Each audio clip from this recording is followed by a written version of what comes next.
I had not seen my mother in 18 years until she walked into my uncle's conference room in a designer coat. She did not ask how I survived at 16. She simply asked where the money was. Then the lawyer opened the will, and her smile cracked because my uncle did not just leave an inheritance. He left a trap. What she did not know was that he had documented her worst secret and timed the truth like a bomb.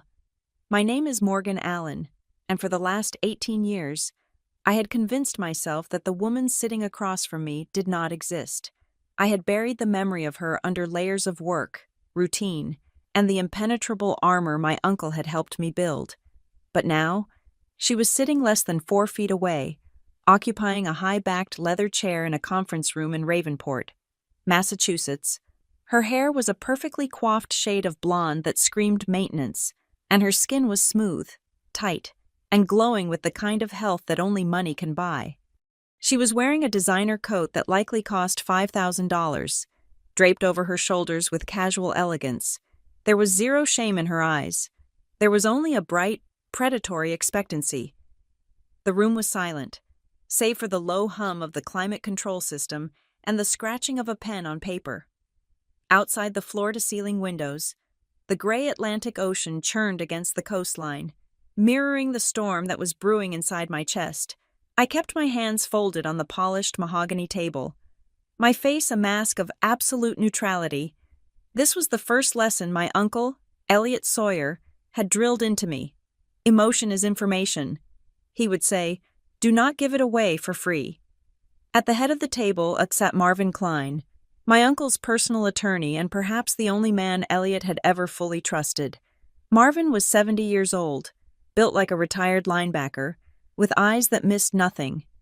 He adjusted his glasses and looked at the three of us with a professional detachment that bordered on disdain. He placed a small digital recorder in the center of the table and pressed a button. A tiny red light flickered to life, the only warm color in the sterile room. "This reading is now in session," Marvin said, his voice deep and gravelly. "I must remind all parties present that these proceedings are being recorded. The contents of the last will and testament of Elliot Sawyer are legally sealed until the conclusion of this meeting. Any interruption or outburst will result in immediate removal from the premises." My mother, Paula Sawyer, shifted in her seat. She let out a soft, airy laugh, the kind used at cocktail parties to diffuse tension that she herself had created. She looked at Marvin, then turned her gaze toward me. It was the first time she had looked me in the eyes since I was 16 years old. "Oh, Marvin, don't be so dramatic," she said. Her voice was exactly as I remembered it, melodic and deceptively sweet. "We are all family here. Isn't that right, sweetheart?" The word hit me like a physical blow to the stomach. Sweetheart. It was the same word she had used when she promised to pick me up from school, only to leave me waiting on the curb for 3 hours. It was the same word she had used the night before she packed her bags and vanished, leaving me with an empty refrigerator and a pile of unpaid bills. I felt a muscle in my jaw jump, but I did not speak. I simply stared at her, forcing her to hold the weight of her own hypocrisy. Paula did not flinch. She smiled, a wide, dazzling expression that did not reach her eyes. She turned back to the lawyer and waved a manicured hand in the air. "It has been such a long time," she continued, leaning forward as if sharing a secret. "But tragedy brings people together, doesn't it? I know Elliot and I had our differences, but he was still my big brother. Morgan and I will work everything out. We can split the millions as a family. It is what he would have wanted." She said it so casually. Split the millions. As if the last 2 decades of silence were just a minor misunderstanding. As if she hadn't left me to rot. As if she hadn't left Elliot to die alone in a hospital room while she was vacationing in Europe. I saw Marvin's eyes narrow slightly, but he did not comment. He simply looked down at the document in front of him. "Let us proceed with the asset inventory," Marvin said, his tone cutting through her performance. He began to read. The list was extensive, a testament to the empire Elliot had built from nothing. He listed the primary residence, a sprawling estate on the cliffs of Ravenport, valued at $8 million. He listed a portfolio of patents related to encrypted data transmission, generating royalties in the mid-six figures annually. He listed diversified investment accounts, bonded trusts, and offshore holdings. Then came the crown jewel, 76% controlling interest in Black Harbor Defense Group. Marvin read, a private cybersecurity and intelligence firm with active contracts in the public and private sectors. Estimated valuation at current market rates exceeds $40 million. The number hung in the air. $40 million. Beside my mother sat Grant Weller.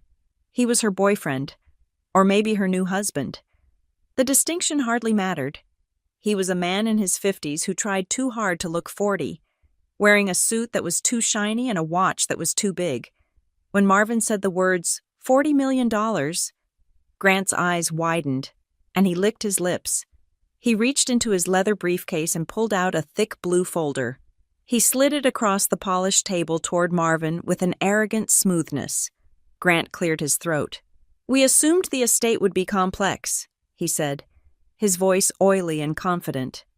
So, to save everyone time, Paula and I had our legal team draw up some preliminary family settlement terms. We are willing to be generous with Morgan.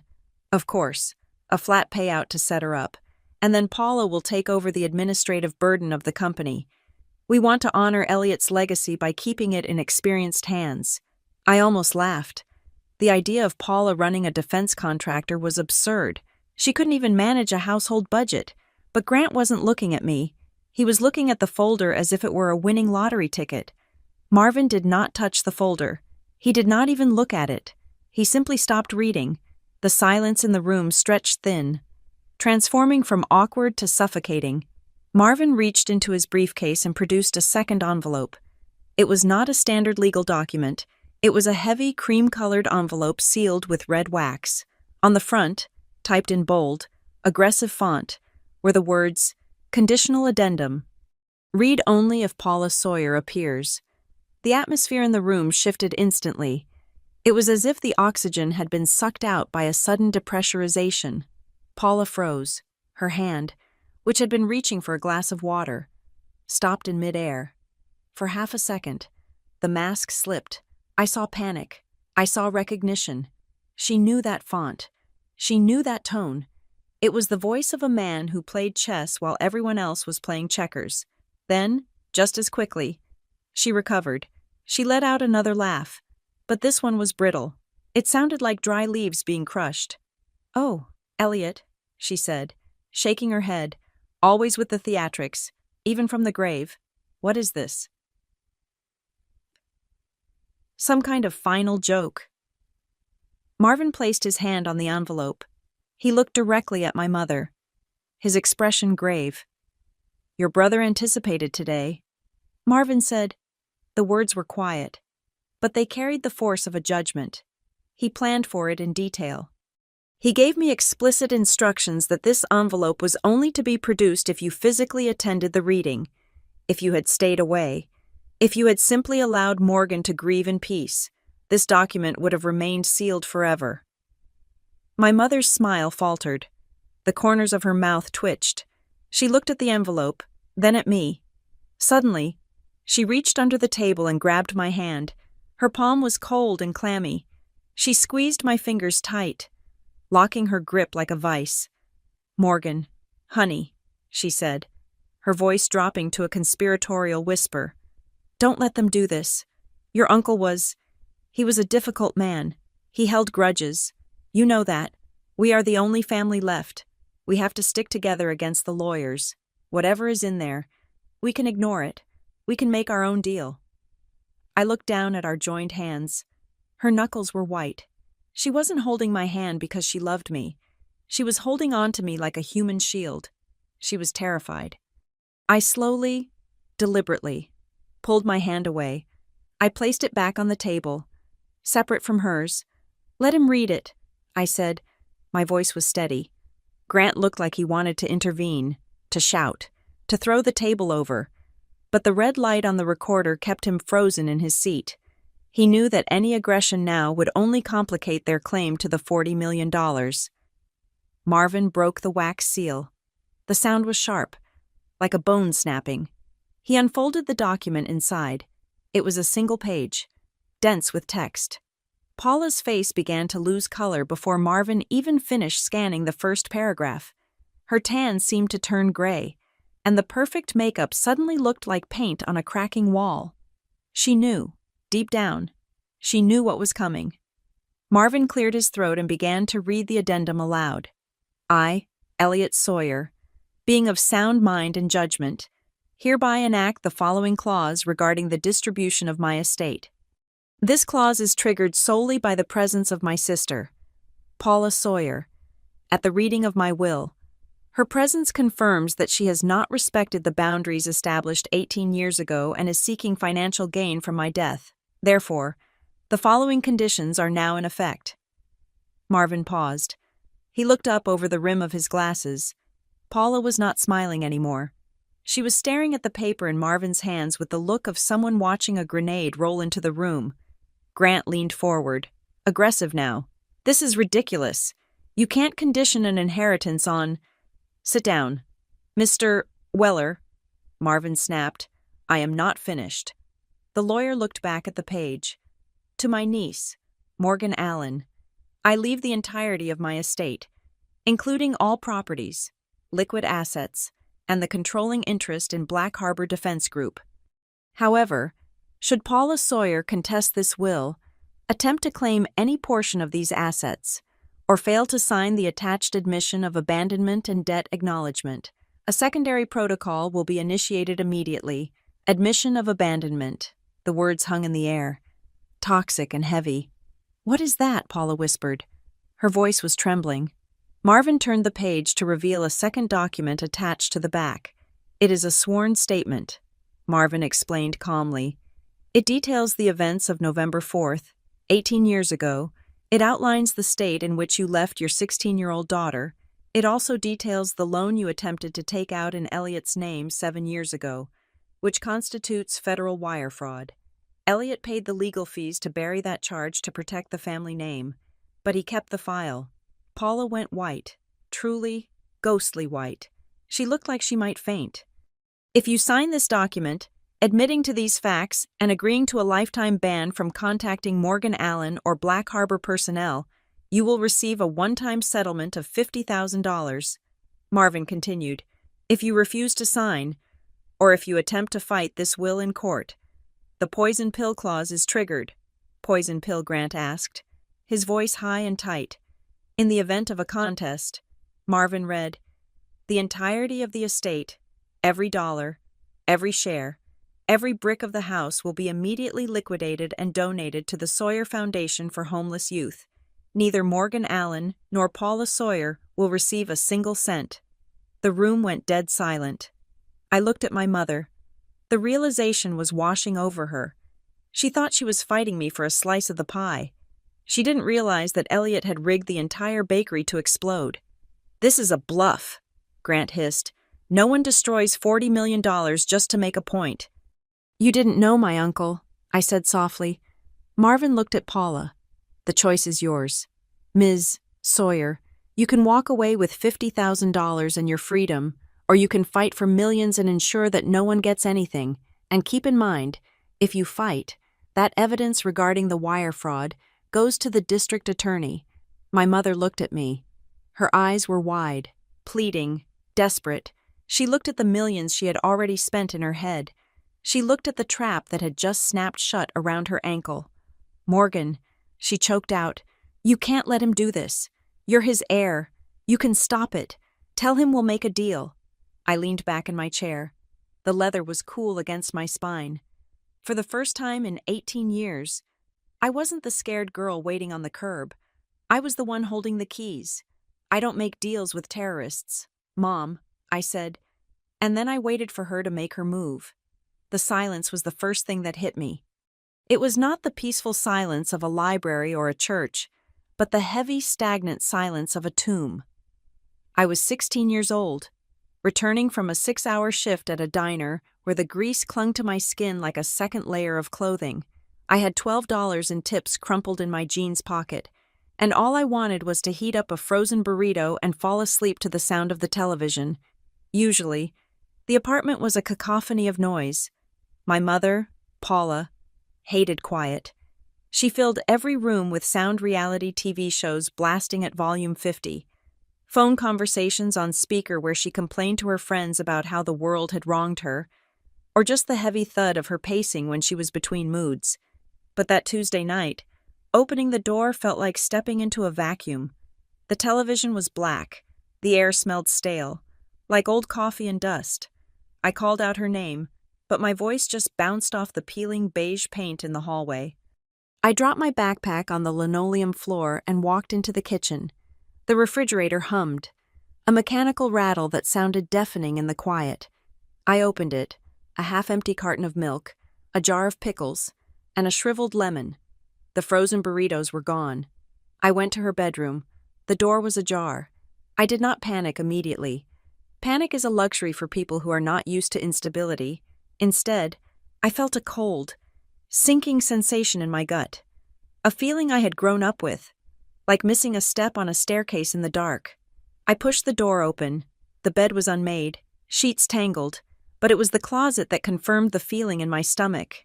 It was gaping open, and where her clothes used to be, there was only a row of empty wire hangers. They chimed softly against each other as the draft from the hallway hit them.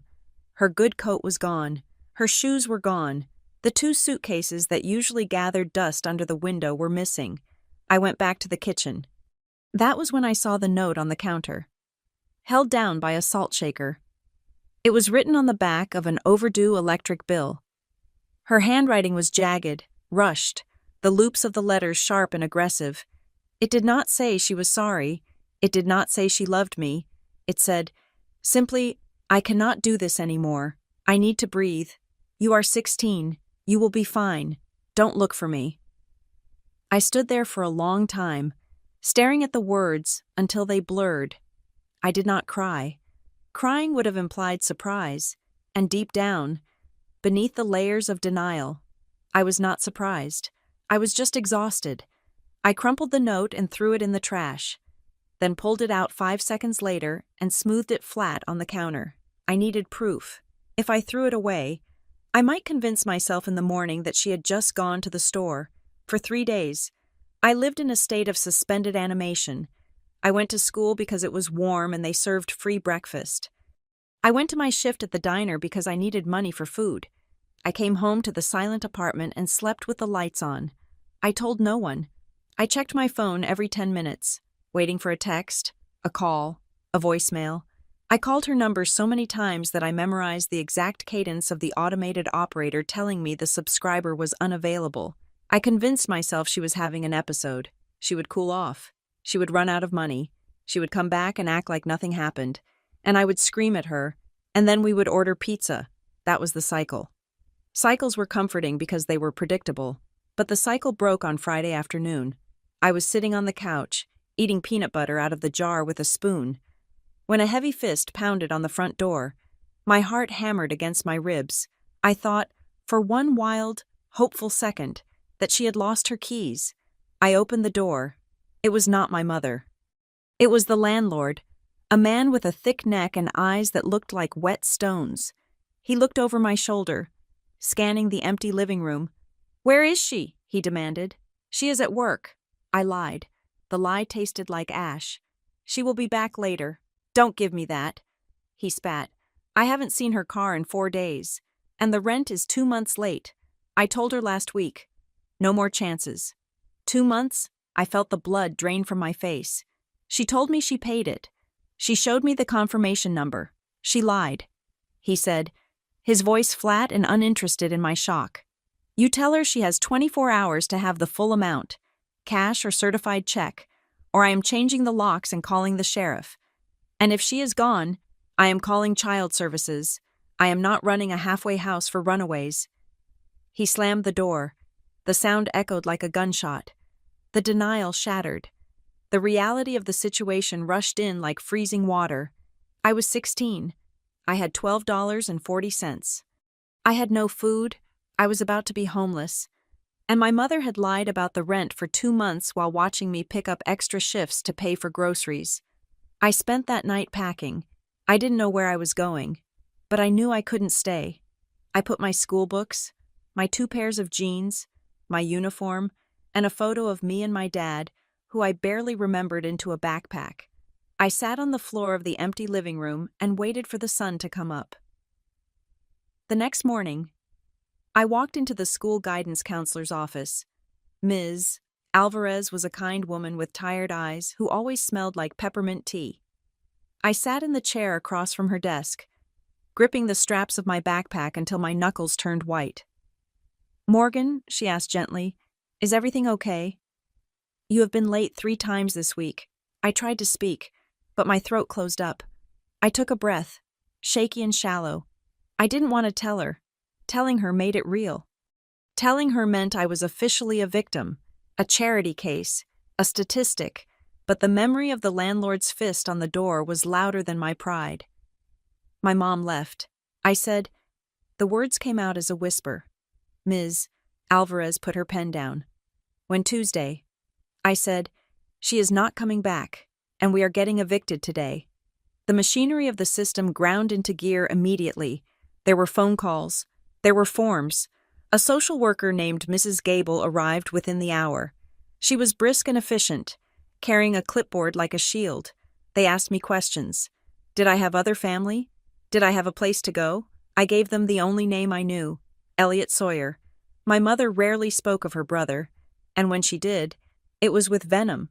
She called him a robot, a control freak, a man who loved spreadsheets more than people.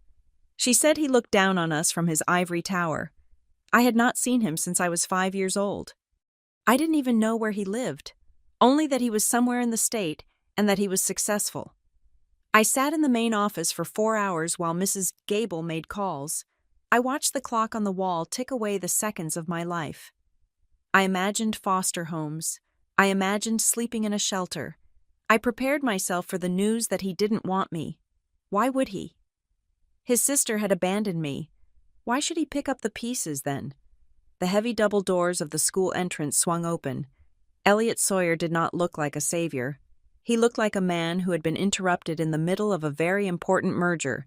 He was tall, wearing a charcoal suit that fit him perfectly, with a crisp white shirt and a tie that looked more expensive than my mother's car. His face was sharp, angular, and completely unreadable. He walked into the office with a stride that commanded attention. Ms. Alvarez and Mrs. Gable stood up. He ignored them and looked directly at me. His eyes were gray, the color of steel. He scanned me from head to toe, taking in my dirty sneakers, my frayed jeans, the exhaustion etched under my eyes. He didn't smile. He didn't rush over to hug me. He didn't offer empty platitudes about how everything was going to be all right. He looked at the social worker. "Is the paperwork ready, Mrs.?" Gable blinked. "Yes.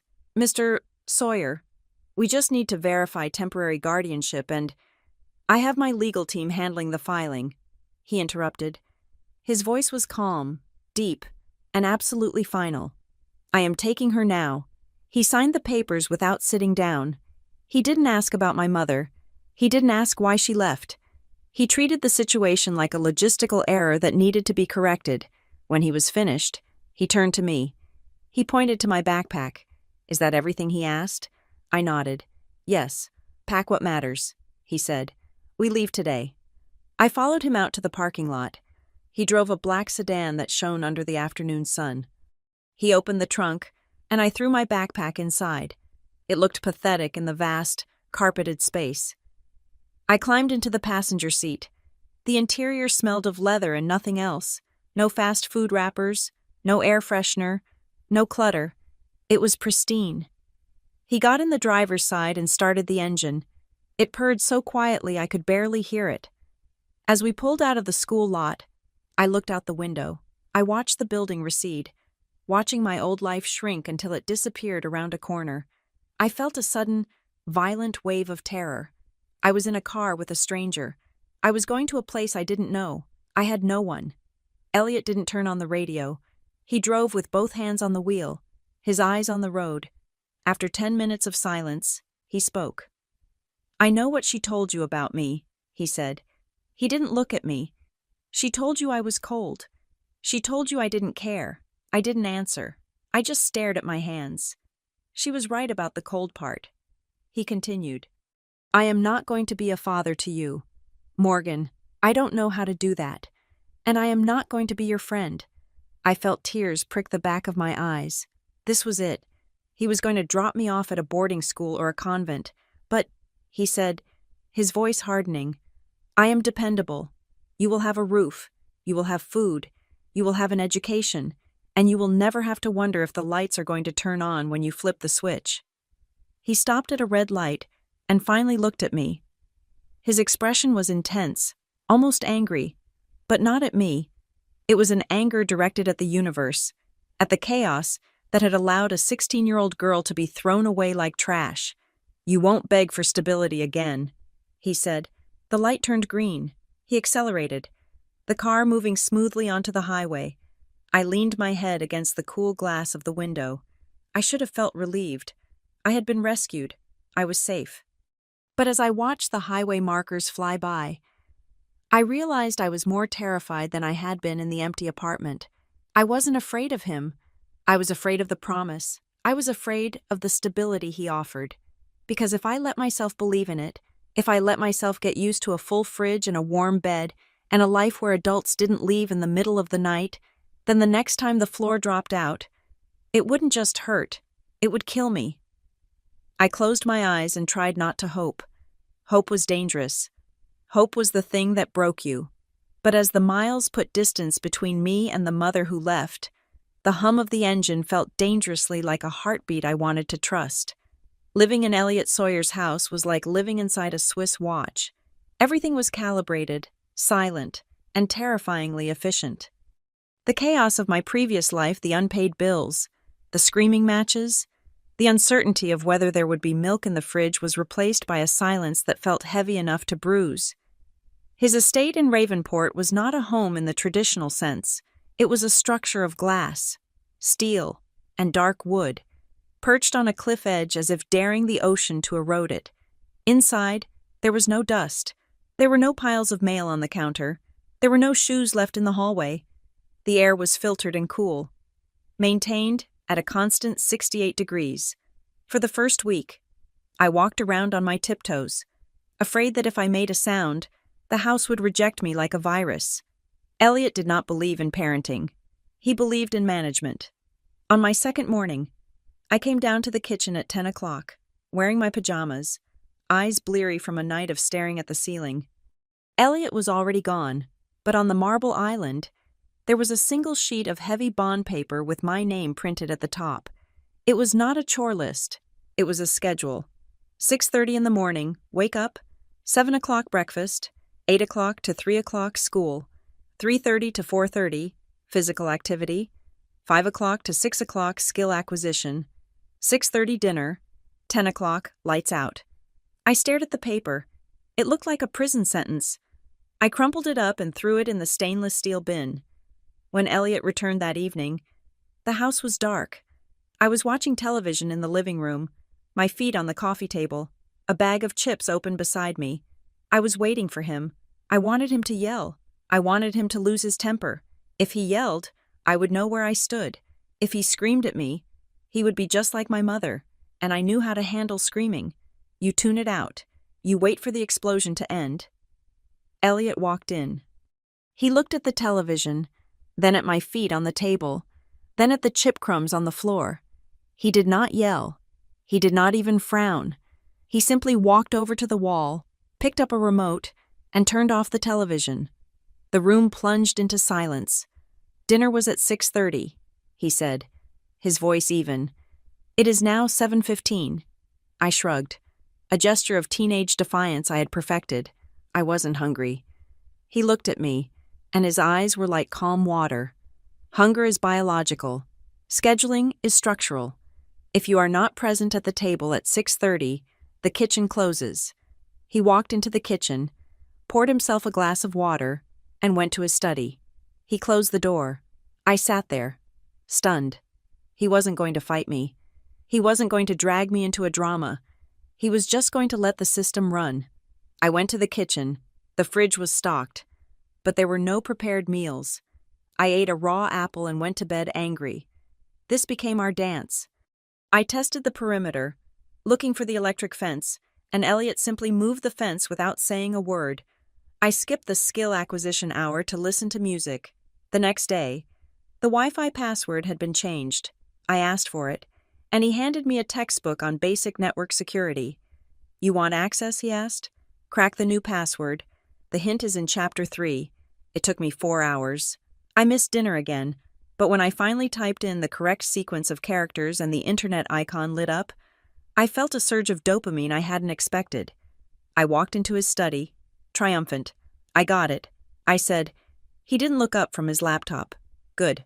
Tomorrow. The encryption will be harder." He wasn't punishing me. He was training me. He was teaching me that the world did not care about my feelings, but it respected competence. The skill acquisition hour became the center of my life, mostly because I had no choice. He didn't care about my grades in history or art.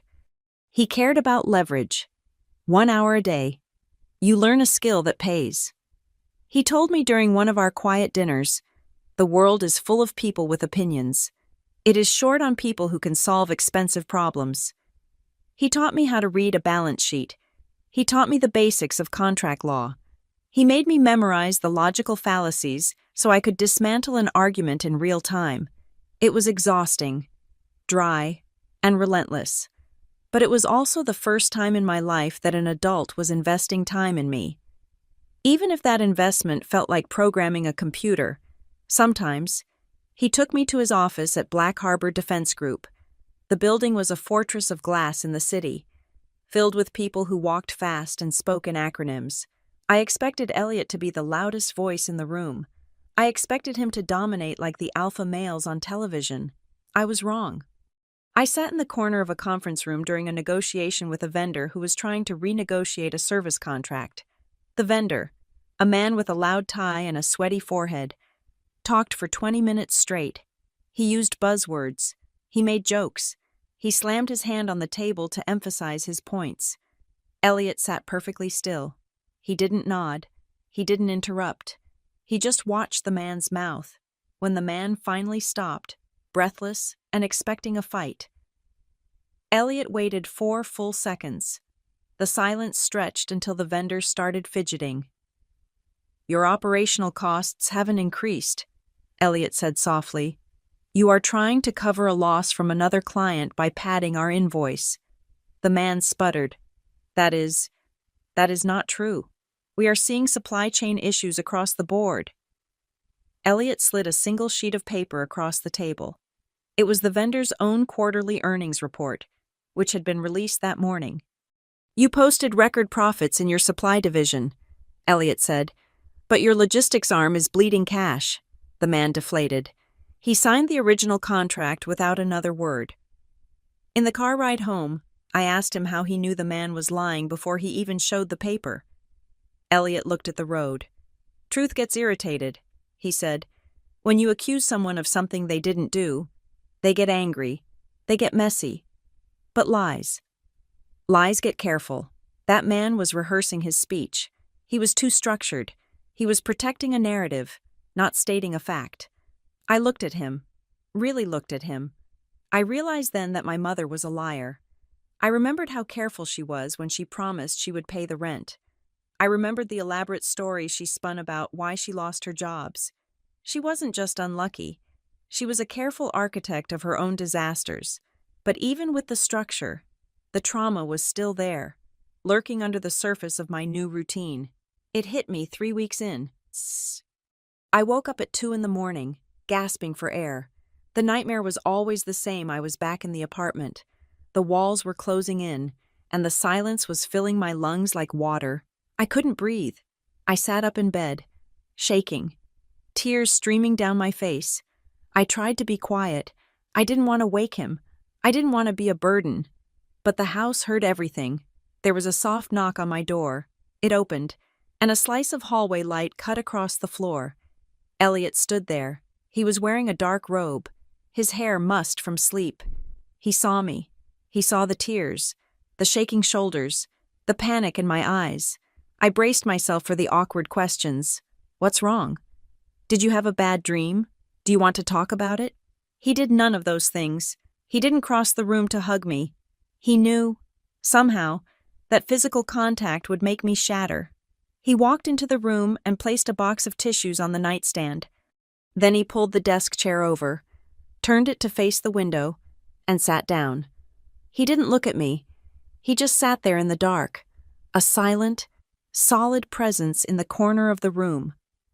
"Breathe," he said. "Just breathe." He waited. He didn't check his watch. He didn't sigh. He just anchored the room. I cried until my chest hurt. I cried for the mother who left, for the father I never knew, for the girl who had to count change for a burrito. And through it all, Elliot stayed. When I finally stopped, the silence in the room wasn't heavy anymore. It was peaceful. He stood up and poured me a glass of water from the carafe on the desk. "I am not good at comfort, Morgan," he said, his voice low. "I don't know the right words. I deal in logistics." He placed the water in my hand. "But I know that panic is a loop," he continued. "You are looking for a door that isn't there. My job isn't to make you feel better. It is to build you an exit." "What does that mean?" I asked, my voice raspy. "It means we build a life so solid that you never have to be scared of the floor dropping out again," he said. "Emotions are variables. Systems are constants. We focus on the constants." He walked to the door. "Try to sleep. We have a schedule to keep." He closed the door. I drank the water. It was cool and clean. I lay back down, pulling the duvet up to my chin. For the first time in months, my heart wasn't racing. He hadn't offered me love. He hadn't offered me pity. He had offered me something stronger: security. I realized then that Elliot Sawyer wasn't cold. He was just insulated. He had built walls to keep the chaos out, and now he had extended those walls to include me. I closed my eyes. The ocean crashed against the cliffs outside, a rhythmic, powerful sound. I didn't need to check if the door was locked. I didn't need to worry about eviction notices. The scariest thing wasn't the nightmare. The scariest thing was the realization that followed it. I was starting to feel safe. This house, with its rules and its silence and its emotionally distant owner, was beginning to feel like mine. And that terrified me more than anything, because I knew how much it would hurt to lose it. But for the first time, as I drifted off to sleep, I allowed myself to believe that maybe, just maybe, this time was different. The skill acquisition for tomorrow was waiting, and for the first time, I didn't want to miss it. If the first few months at Elliot's house were about stabilization, the next 2 years were about acceleration. I had assumed that once I stopped drowning, I would be allowed to float. I was wrong. Elliot did not believe in floating. To him, staying still was just a slower way of sinking. The shift happened over a single weekend in late August. I was preparing to go back to the public high school I had attended before the eviction, but Elliot had other plans.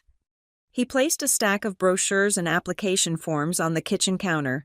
They were for the Sterling Academy, a private preparatory school in the city that cost more per semester than my mother had earned in 5 years. "I am not smart enough for this," I told him, looking at the course catalog. Advanced placement everything, Latin, macroeconomics. It looked like a training ground for future senators, not a place for a girl who had spent her sophomore year dodging a landlord. "You are not going there because you are smart," Elliot replied, pouring his morning coffee. "You are going there because you are behind. Intelligence is potential. Education is calibration. We need to recalibrate you." He had already arranged the entrance exams. I took them in a cold, quiet room with a proctor who looked at my old school transcripts with mild confusion. I didn't ace them. I barely scraped by. But Elliot made a donation to the science wing, and suddenly, I was enrolled. The culture shock was violent. At my old school, kids talked about survival who got suspended, who was pregnant, who had a hookup for cheap cigarettes. At Sterling, the students talked about internships like they were birthdays. They discussed their parents' portfolios and summer programs in Geneva. I walked through the halls wearing the uniform that Elliot had bought. Feeling like a spy in enemy territory, I kept my head down. I didn't speak in class. I was terrified that if I opened my mouth, the poverty I had come from would spill out and stain the polished floors. My first report card arrived in October. I brought it home like a grenade. I placed it on Elliot's desk and waited for the explosion. It was a disaster of mediocrity, a 75 in calculus, a 78 in history, and an 80 in literature. By Sterling standards, I was failing. Elliot put on his glasses. He scanned the paper for a long minute. I braced myself for the lecture. I expected him to tell me I was ungrateful, that he was wasting his money. "This is useful data," he said finally. I blinked. "Useful data." "I am failing math." "You are not failing," he corrected. "You are inefficient. A 75 tells us that you understand 3/4 of the material. The missing 25% is not a lack of intelligence. It is a gap in the foundation." He pulled out a legal pad and a pen. He didn't yell. He drew a grid. "We treat weakness like a map," he said, his voice devoid of judgment. "You cannot fix bad at math. That is too vague. But you can fix weakness in derivative functions. You can fix poor time management on essay drafts. We are going to isolate the variables." That night, my life changed from a routine to a regime. We analyzed every mistake on every test. Elliot didn't do the work for me. That was the one rule he never broke. If I asked for the answer, he would close the book and walk away. He would only help me find the path to the answer. I remember one night in November. I was sobbing over a physics project. I had to build a working model of a trebuchet and calculate the trajectory variance. It was 2 a.m. The model kept collapsing. I was tired, frustrated, and feeling the old familiar panic rising in my throat. "I can't do it," I whispered, putting my head in my hands. "It is too hard." Elliot was sitting in the armchair reading a quarterly report. He didn't look up. "The wood is splitting because your tension is too high," he said calmly. "You are forcing the torque instead of leveraging the counterweight." "I don't care about the counterweight," I shouted. "I just want to sleep." He stood up then. He walked over to the table and looked at my broken model. "Then go to sleep," he said.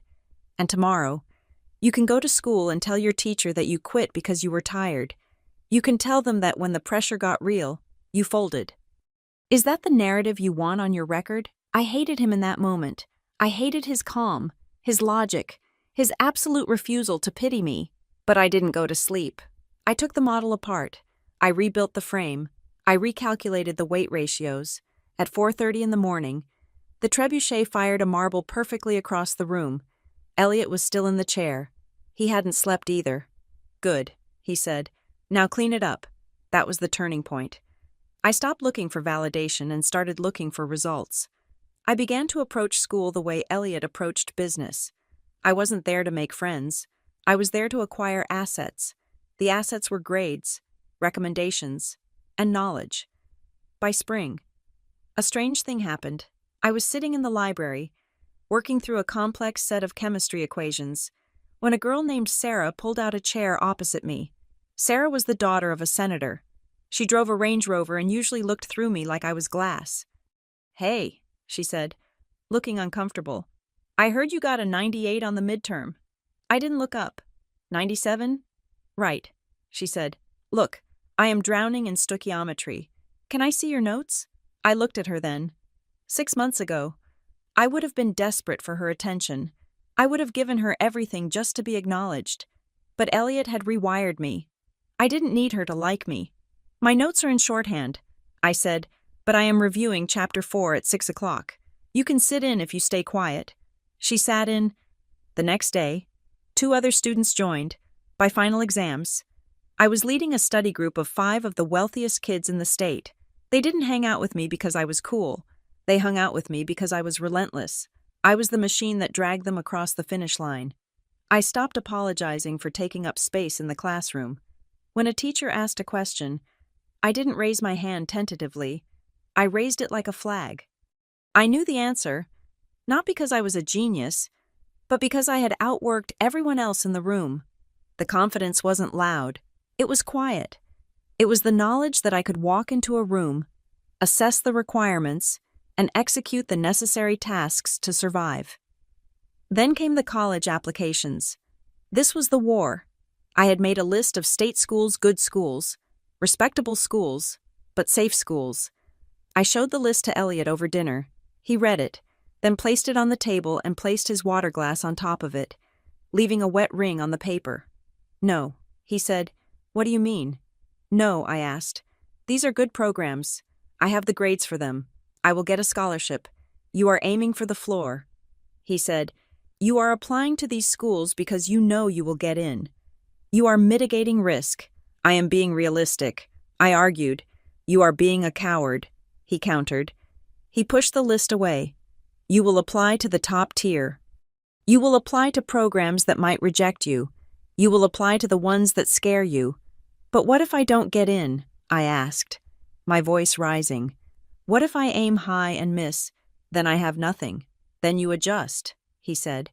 "But you do not start the negotiation by compromising." I slammed my hand on the table. "Why do you push me like this? Why can't you just be happy that I'm doing well? Why does it always have to be a battle? You act like I'm a soldier." "Not a person." Elliot looked at me. The silence stretched, heavy and charged. For the first time, I saw a crack in his armor. A shadow of something old and painful crossed his face. "Your mother," he said quietly, "confused love with escape." I froze. He rarely spoke of her. She thought that loving you meant hiding you from the hard things. He continued, "She thought that if she ran away from problems, she was protecting you from them. She wanted to be your friend. She wanted you to like her. And because she refused to push you, she left you defenseless." He leaned forward, his gray eyes locking onto mine. "I will not make that mistake. Morgan, I do not care if you like me. I do not care if you think I am a tyrant. My job is not to make you happy today. My job is to make sure that 10 years from now, you are formidable enough that no one can ever discard you again. I am not raising a victim. I am raising a survivor." The words hit me harder than any shout could have. He wasn't pushing me because he was cruel. He was pushing me because he was terrified that the world would eat me alive if he didn't. He was trying to armor plate my life with competence. I picked up the list of safe schools and tore it in half. "Fine," I said. "I will apply to the top tier. But if I get rejected, you have to buy me a car." He almost smiled. "A car is a depreciating asset. If you get rejected, I will buy you a lesson in resilience." I applied. The waiting period was agony. I checked the mail every day with a knot in my stomach. The rejection letters came first, 2 of them. Thin envelopes that said, "We regret to inform you." Elliot didn't let me mourn them. He just filed them away. Then, on a rainy Tuesday in March, the thick envelope arrived. It was from a university 3,000 miles away, a top 5 program known for its brutal economics curriculum and its single-digit acceptance rate. I held the envelope in the hallway, afraid to open it. Elliot walked by, saw me standing there, and stopped. "Open it," he said. I tore the seal. I read the first line. "Congratulations." I felt a rush of adrenaline so strong my knees shook. I looked up at him, grinning like an idiot. "I got in." I said, "I actually got in." I waited for the high five. I waited for the hug. I waited for him to tell me he was proud. Elliot looked at the letter, then at me. He nodded once, a sharp, precise movement. "Good," he said. "That was it. No party, no balloons. Now build," he added, and walked into his office. I stood there for a moment, feeling a flash of annoyance. But then I looked at the letter again. I realized that his reaction was the highest compliment he could give me. He wasn't surprised. He expected this. He had looked at the data, looked at the work I had put in, and concluded that this was the logical outcome. He didn't celebrate it as a miracle. He acknowledged it as a payment received for services rendered. I went up to my room and pinned the acceptance letter to my corkboard, right next to the schedule he had given me 2 years ago. I looked at the girl in the mirror. She looked tired. She looked serious. But she didn't look scared anymore. I packed my bag for the library. I had finals coming up, and getting into college was just the entry fee. Staying there would be the real work. I heard Elliot's voice in my head. "Now build." I opened my calculus textbook. I had a chapter to review before dinner. The diploma from the prestigious university was mailed to the house in a stiff cardboard tube. I never framed it. Elliot did not believe in displaying past victories. He believed in current utility. 4 days after graduation, I returned to Ravenport, not as a prodigy or a beloved niece, but as a junior analyst at Black Harbor Defense Group. There was no nepotism at Black Harbor. In fact, bearing the name of the founder's niece was a liability. It painted a target on my back. Elliot had made the terms of my employment explicitly clear. I would start at the bottom tier of the compliance department. I would work in a cubicle that smelled of recycled air and ozone. I would report to a middle manager named David, who was terrified of Elliot and therefore twice as hard on me to prove he wasn't playing favorites. I learned the business not by leading it, but by dissecting it. For 2 years, I lived in the connective tissue of the corporation. I memorized the architecture of government contracts, the dense, unreadable language of liability clauses, and the brutal mathematics of risk assessment. Black Harbor did not sell weapons. We sold digital fortresses. We protected the data of banks, healthcare systems, and defense contractors. We sold peace of mind to people who had very expensive secrets. I also learned that Elliot's world was not a clean place. It was sterile, yes, but it was filled with a quiet, suffocating violence. His enemies were not loud. They did not throw bricks through windows or make public threats. They were men in Italian suits who smiled across boardroom tables. They were strategic partners who tried to bury poison pills in merger agreements. They were competitors who would happily bankrupt a subsidiary just to lower our stock price by 2 points. I watched Elliot navigate this shark tank with the same terrifying calm he used to navigate our dinner schedule. He spoke softly. He never made a threat. He wasn't ready to execute immediately. I saw him dismantle a hostile takeover attempt by a rival firm simply by pointing out a regulatory violation in their European holding company that they thought was buried. He didn't shout. He just slid a file across the table and waited for them to bleed. But the real threat wasn't in the boardroom. It was in the logs. It happened on a rainy Tuesday in November. I was working late, auditing the server access logs for our Tier 1 clients. It was tedious work, scanning thousands of lines of code for anomalies. Most of it was noise-automated bots pinging the firewall, harmless glitches. But then I saw a pattern that made me pause. It was a series of failed login attempts targeting the administrative root of our legacy archive. That in itself wasn't rare. Hackers tried to kick down our doors every day. What was strange was the origin. The IP address was bouncing through a VPN, but the packet timing signatures suggested a physical origin in the Pacific Northwest, specifically, a cluster of towns just outside of Seattle. I froze. My mother had talked about Seattle constantly when I was a child. It was her dream city, the place she always threatened to run away to when the rent in Massachusetts got too high. I ran a trace. The attempts were clumsy, almost desperate. They weren't using sophisticated military-grade scripts. They were using brute-force password guessers that you could buy on the dark web for $50. It felt personal. It felt like someone trying to jiggle a doorknob to see if the house was empty. I printed the logs and walked to Elliot's office.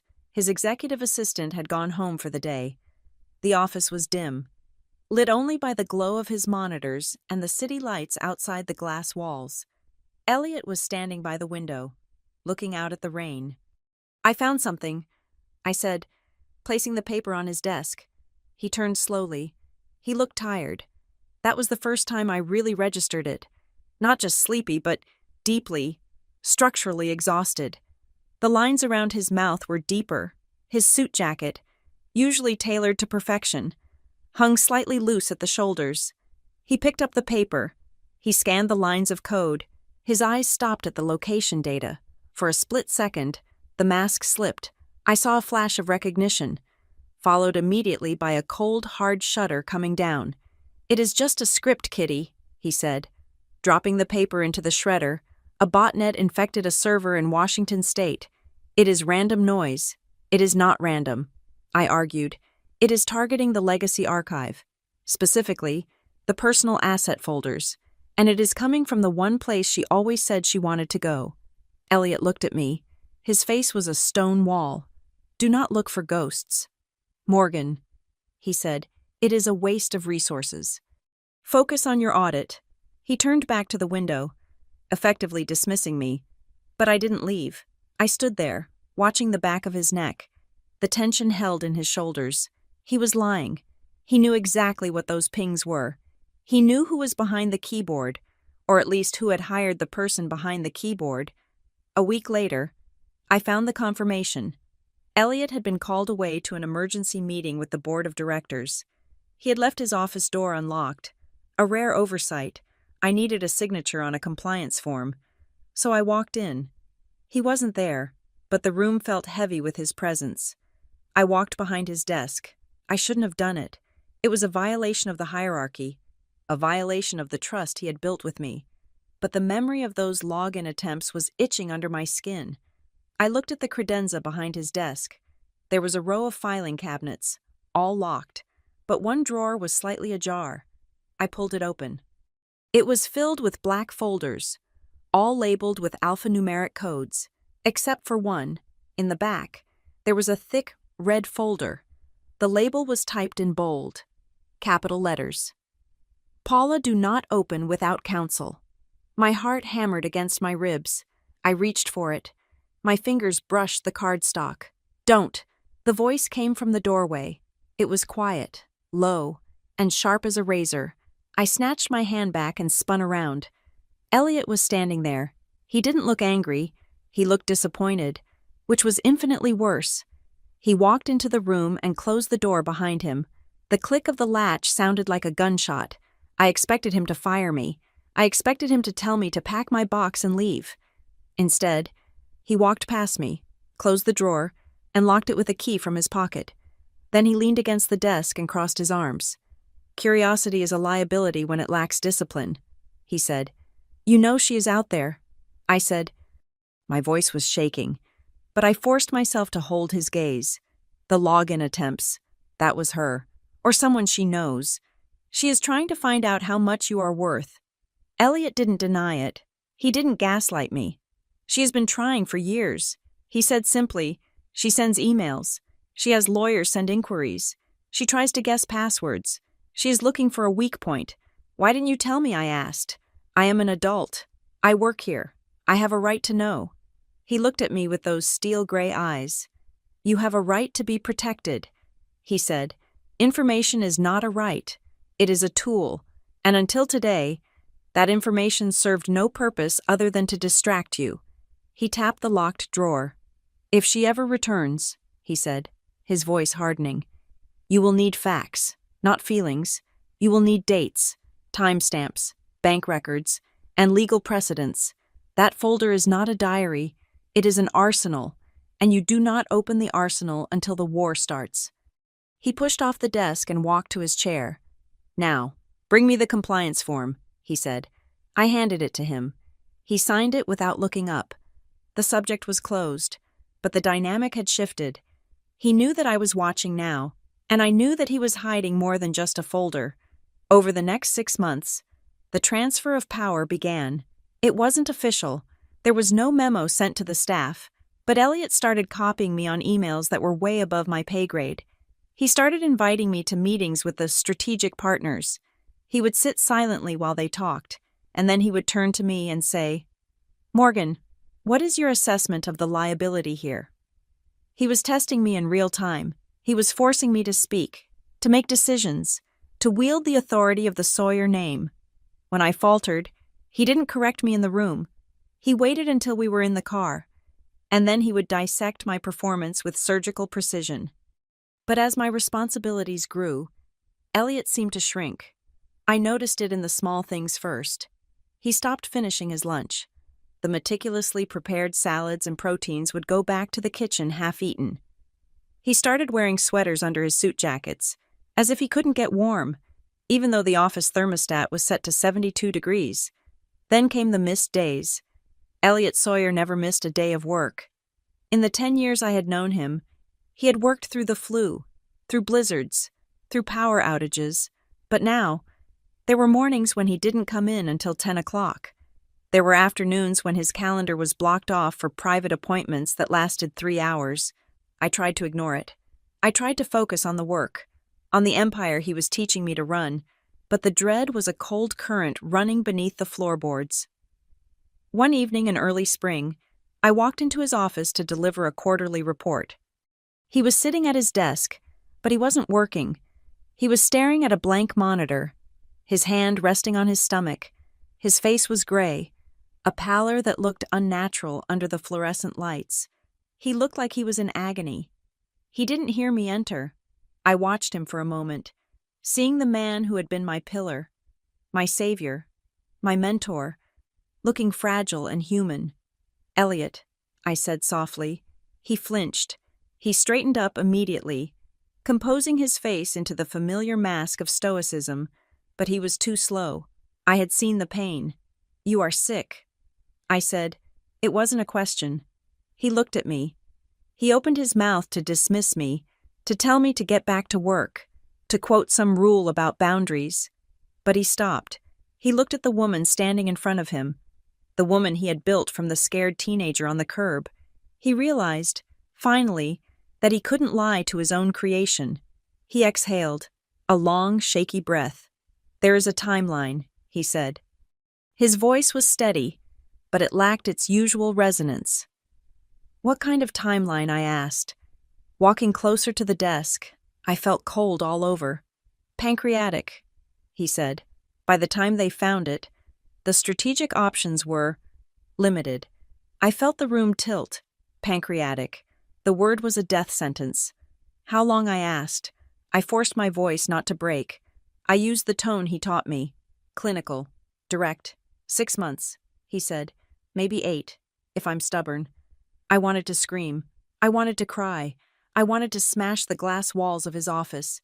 After everything we had survived, after all the work, all the discipline, he was going to leave me. He was going to leave me alone in this tower of glass with the wolves circling at the bottom. "We need to get you to a specialist," I said, my mind racing. "There are experimental treatments in Zurich. There are new protocols. We have the money. We can fight this." "Morgan," he said. He raised a hand to stop me. "We are not going to chase miracles," he said. "That is emotional gambling. The odds are the odds." He stood up. It took effort. I saw him brace his hands on the desk to push himself up. He walked around the desk and stood in front of me. "I am not going to spend my last 6 months vomiting in a clinic in Switzerland," he said. "I have work to do. I have an estate to secure. I have a company to protect. And I have you." He looked me in the eye. "You are not ready yet," he said. "You are competent, but you are not fortified. We have 6 months to finish your training. We have to download 20 years of experience into your head before the clock runs out." "But," I started. "No buts." He cut me off. He wasn't being cruel. He was being practical. He was budgeting his remaining life. "We are going to plan for the worst like professionals," he said. "We are going to audit every vulnerability. We are going to seal every crack, and we are going to make sure that when I am gone, that folder in the drawer is the only weapon you will ever need." He turned back to his computer and woke the screen. "Pull up the trust fund distribution charts," he said. "We have to restructure the voting rights tonight." I stood there, tears stinging my eyes, looking at this man who was dying by inches but refused to stop working. He was giving me everything he had left. He was turning his death into one final lesson in logistics. I wiped my eyes with the back of my hand. I swallowed the grief. I locked it away in a box in my mind, just like he would have done. I pulled up a chair. "Which file?" I asked, and we went to work. The cancer moved fast, but Elliot moved faster. In those final months, the estate in Ravenport ceased to be a home and transformed into a command center. There were no hospital beds in the living room, no nurses speaking in hushed tones about comfort measures. Elliot refused to turn his sanctuary into a hospice. Instead, the dining room table became a staging ground for the most complex merger and acquisition of his career, the transfer of his life to mine. He brought in the cavalry, Marvin Klein, the lawyer with the linebacker build and the eyes of a shark, practically moved into the guest house. He was joined by a forensic accountant and an estate specialist named Sarah. who spoke about death with the casual efficiency of a travel agent booking a flight. They worked 12 hours a day, fueled by black coffee and Elliot's unyielding demand for precision. He called it redundancy for his life. In engineering, redundancy means having backup systems that kick in automatically when the primary system fails. Elliot was the primary system, I was the backup, and he was terrified that when the switch flipped, the load would crush me. We spent hours rehearsing scenarios. It was grueling. Repetitive work that felt less like estate planning and more like counterintelligence training. Elliot would sit in his armchair, wrapped in a wool blanket, his skin papery and pale, and throw disasters at me. Scenario 4. He would rasp, "The stock price dips 15% on the news of my death. A minority shareholder files a motion of no confidence in your appointment to the board. What is your move?" I would answer instantly, my voice trained to be steady. I issue a press release confirming the succession plan was filed 2 years ago. I call the 3 largest institutional investors to reassure them of continuity. I threaten to dilute the minority shareholder's stake during the next capital raise if they disrupt operations. "Good," he would say, closing his eyes for a moment. Scenario 5. A tabloid runs a story claiming I was coerced into signing the will. They claim you manipulated a dying man. I release the video affidavits from your doctors confirming mental competency. I file a defamation suit within the hour. I do not comment to the press. He drilled me until the answers were automatic. He wanted to ensure that when the grief finally hit me, my muscle memory would keep the company running even if my heart was stopping. But the hardest session came on a Tuesday afternoon. When the rain was lashing against the floor-to-ceiling windows, Marvin and the accountant had left for the day. It was just the 2 of us. Elliot had a binder on his lap. It was not the red folder from his office. This was a black one. Thick and worn, he gestured for me to sit. "We have prepared for the business enemies," he said. His voice was weak, the energy draining out of him rapidly. "Now we have to prepare for the personal ones." He opened the binder. "You think your mother just left?" he said. "You think she walked out the door and forgot you existed? That is the story you tell yourself because it hurts less than the truth." I stiffened. "What is the truth?" "She didn't forget," he said. "She negotiated." He slid the binder across the small table between us. Inside were emails, dozens of them. I recognized the email address immediately. It was the one my mother had used for years, the one I had sent hundreds of messages to, begging her to come home. I looked at the dates. The first one was dated 3 weeks after she left me. "Elliot," it read, "I know you have her. I know you are playing the hero. If you want to keep playing the hero, it is going to cost you. I have friends in the press who would love to hear about how the billionaire brother let his sister rot while he stole her daughter. I need $10,000 wired to this account by Friday." I felt a wave of nausea roll over me. She hadn't been missing. She had been watching. She knew exactly where I was. I turned the page. Another email. 6 months later. "She is turning 18 soon. If you don't want me to show up at her graduation and make a scene, I need a car. A good one." There were years of them. Guilt trips, threats, demands. She had tried to leverage her abandonment into a paycheck. She had used me as a bargaining chip in a game I didn't even know was being played. "Did you pay her?" I asked. My voice barely a whisper. I felt dirty, like I had been sold. Elliot shook his head. "Not 1 cent, he said firmly. "If you pay a blackmailer once, you pay them forever." I never replied. I never negotiated. But I saved everything. Every email, every timestamp, every IP address. He pointed to the binder. "This is not just history. Morgan, this is ammunition. She believes she has a right to my estate because she is my sister. She believes she has a right to you because she gave birth to you. This binder proves that she relinquished those rights the moment she put a price tag on them." I closed the binder. I felt hollowed out. The last tiny, foolish hope that my mother had simply been too broken to care for me evaporated. She wasn't broken. She was transactional. Elliot saw the look on my face. He didn't offer a tissue. He offered a strategy. "I have set up a new entity," he said, "the Sawyer Foundation for Homeless Youth." I looked up. confused. You never mentioned a foundation. It is a dormant entity, he explained. It has no funding right now. It exists only on paper. But it is the trigger mechanism for the estate. He leaned forward, his eyes burning with a sudden intensity. If the will is contested, he said, specifically by Paula Sawyer, the assets do not go into a frozen trust. They do not go to the state. The entire estate liquidates. The houses, the stocks, the accounts, everything is converted to cash and transferred irrevocably to the foundation. I stared at him. You are willing to burn it all down. You are willing to let the company dissolve just to stop her. He nodded. It is the ultimate poison pill. If she fights for the money vanishes, and it goes to help children who were abandoned exactly the way you were. It is poetic, and it is legally bulletproof. He sat back, exhausted by the speech. She will have a choice, he whispered. She can take a small settlement and walk away, or she can try to take it all and end up funding the very thing she refused to be a parent. He made me promise him one thing that night. It was the only time he asked for a vow rather than a signature. Do not chase revenge. Morgan, he said, revenge is emotional. It is messy. It makes you vulnerable because it requires you to get down in the mud with the enemy. He reached out and took my hand. His grip was frail, his skin cool to the touch. Let the truth do the damage, he said. You don't have to scream at her. You don't have to attack her. You just have to present the documents. The truth is heavier than any stone you can throw. Let the facts destroy her narrative. You stay clean. You stay above it. 2 days later. Elliot recorded the video. He kicked everyone out of the room, Marvin, the nurses, even me. He set up the camera himself. He wore his best suit, despite the fact that it hung on his frame like a shroud.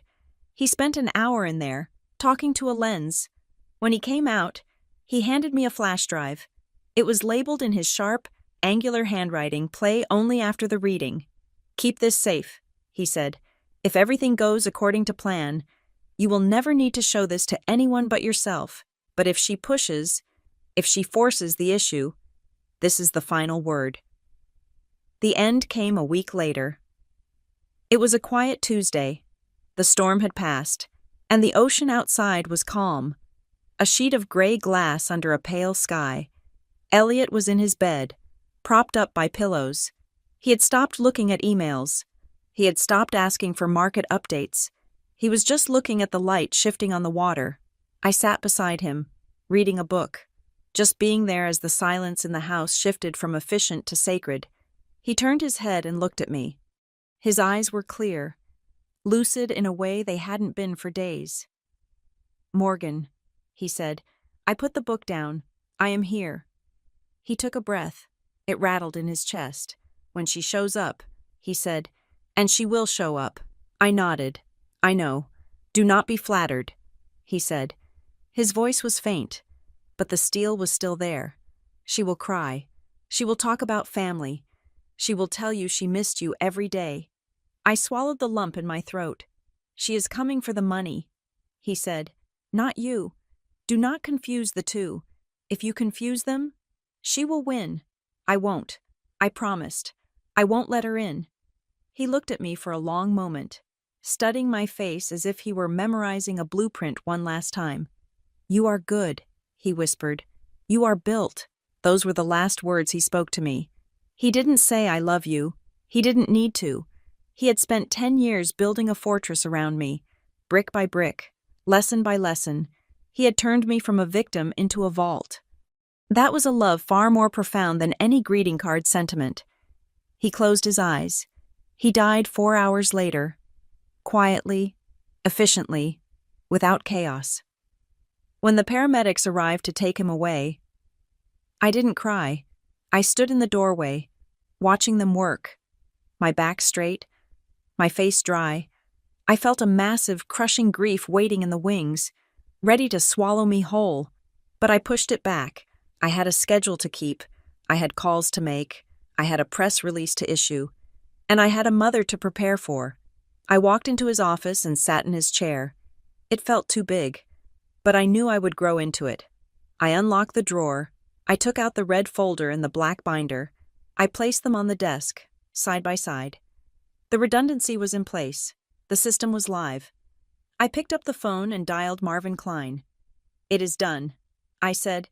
"Initiate the protocol." I hung up the phone and looked out at the ocean. The water was dark and deep and indifferent. I felt a strange, cold peace settle over me. Elliot was gone, but he had left the lights on, and he had left the weapon loaded. I was ready for the reading.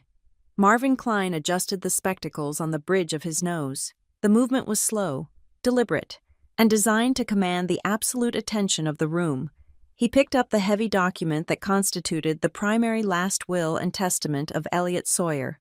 The red light on the digital recorder hummed, a silent witness to the carnage that was about to unfold.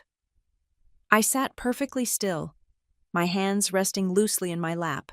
I knew what was coming. I had rehearsed this moment in my head 1,000 times during the long, sleepless nights following Elliot's funeral, but knowing the script did not reduce the tension. It only heightened the anticipation of the crash. Marvin began to read. His voice was a deep baritone that filled the acoustic space of the conference room, leaving no room for interruption. Article 3, Distribution of Real Property. Marvin read, "To my niece, Morgan Allen, I devise and bequeath the real property located at 42 Cliffside Drive, Ravenport, Massachusetts, including all furnishings, art, and personal effects contained therein." My mother, Paula, let out a sharp intake of breath. Her eyes darted around the room, assessing the value of the paintings on the walls, the view of the ocean, the sheer square footage of the estate she had just lost. Marvin continued, ignoring her. Article 4. Distribution of financial assets. I give, devise, and bequeath the entirety of my investment portfolio, including all stocks, bonds, mutual funds, and cash equivalents held in the accounts listed in Schedule A, to Morgan Allen. Grant Weller shifted in his seat.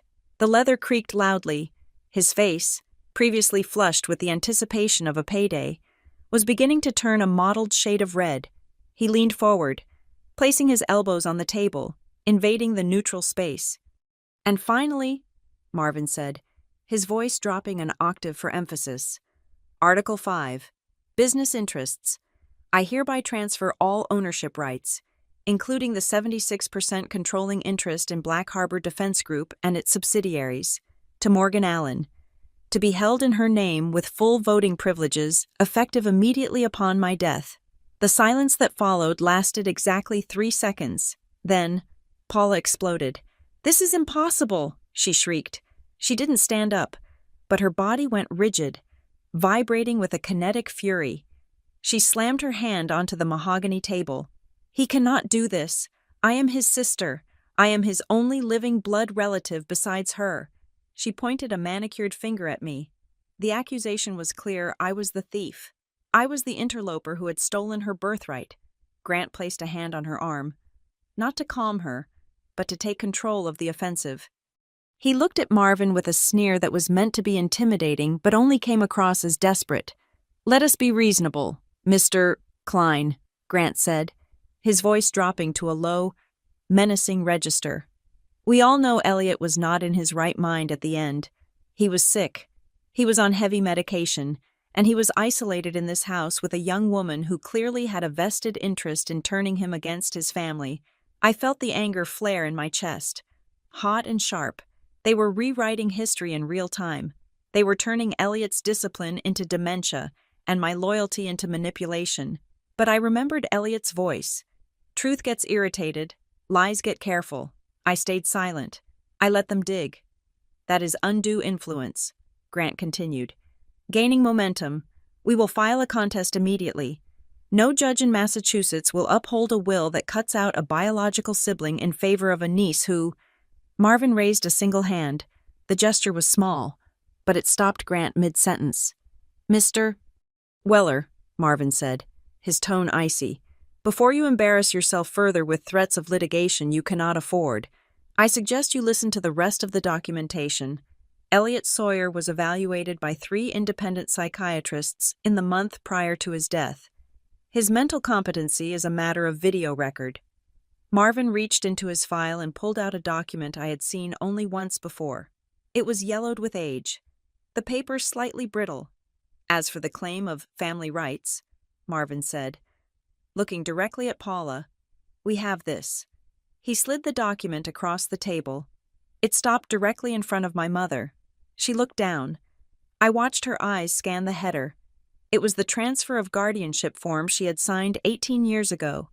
The paper that had traded me for my uncle's silence. This is a standard guardianship transfer, Marvin explained. Dated November 4th, 2007. Note the paragraph above your signature. Ms. Sawyer. Paula read it. I saw her throat work as she swallowed. It states, Marvin quoted from his own copy, that Paula Sawyer voluntarily relinquishes all parental rights and financial responsibility for the minor, Morgan Allen, citing an inability and unwillingness to provide care. It further states that she acknowledges this transfer is permanent and irrevocable. Paula looked up, her eyes wide and wet with performative tears. I didn't know what I was signing, she cried. Her voice trembled with practiced vulnerability. I was young. I was overwhelmed. Elliot pressured me. He told me it was just temporary, just until I got back on my feet. I didn't read the fine print. I trusted my brother. Marvin raised an eyebrow. You didn't read it, he asked skeptically. No. Paula insisted. It was late.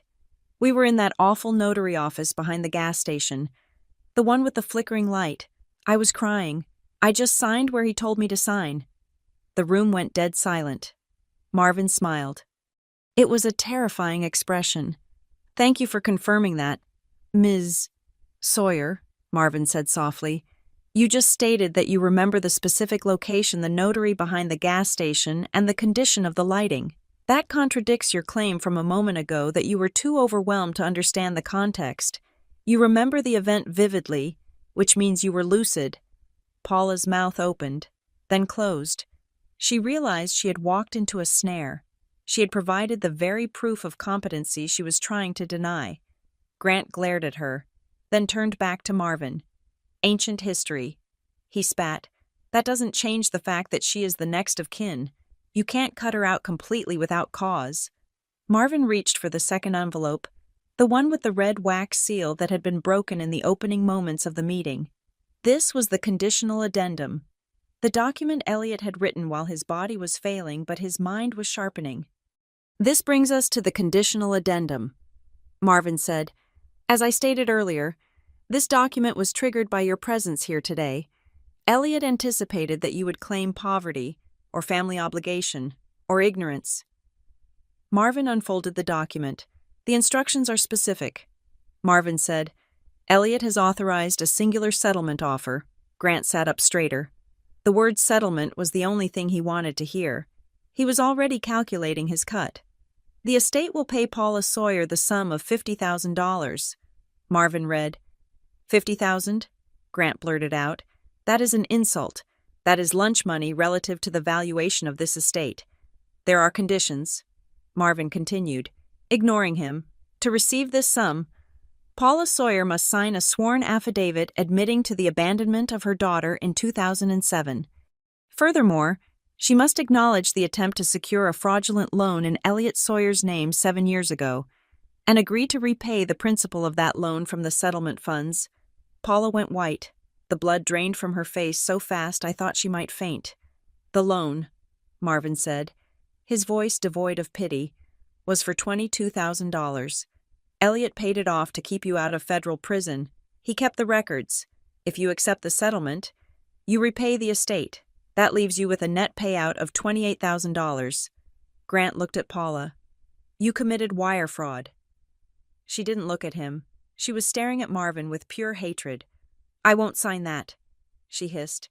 I won't admit to things I didn't do. That is blackmail. It is documentation. Marvin corrected.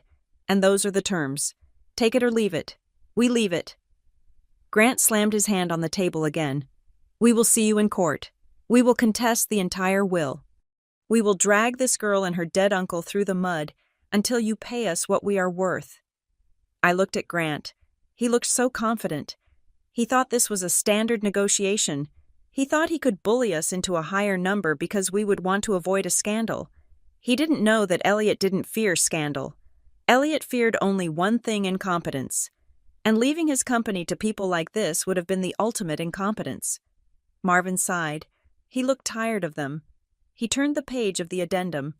"I was afraid you would say that," Marvin said. "Which brings us to the final clause.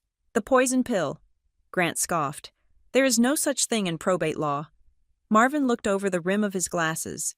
Elliot Sawyer established a dormant charitable entity known as the Sawyer Foundation for Homeless Youth.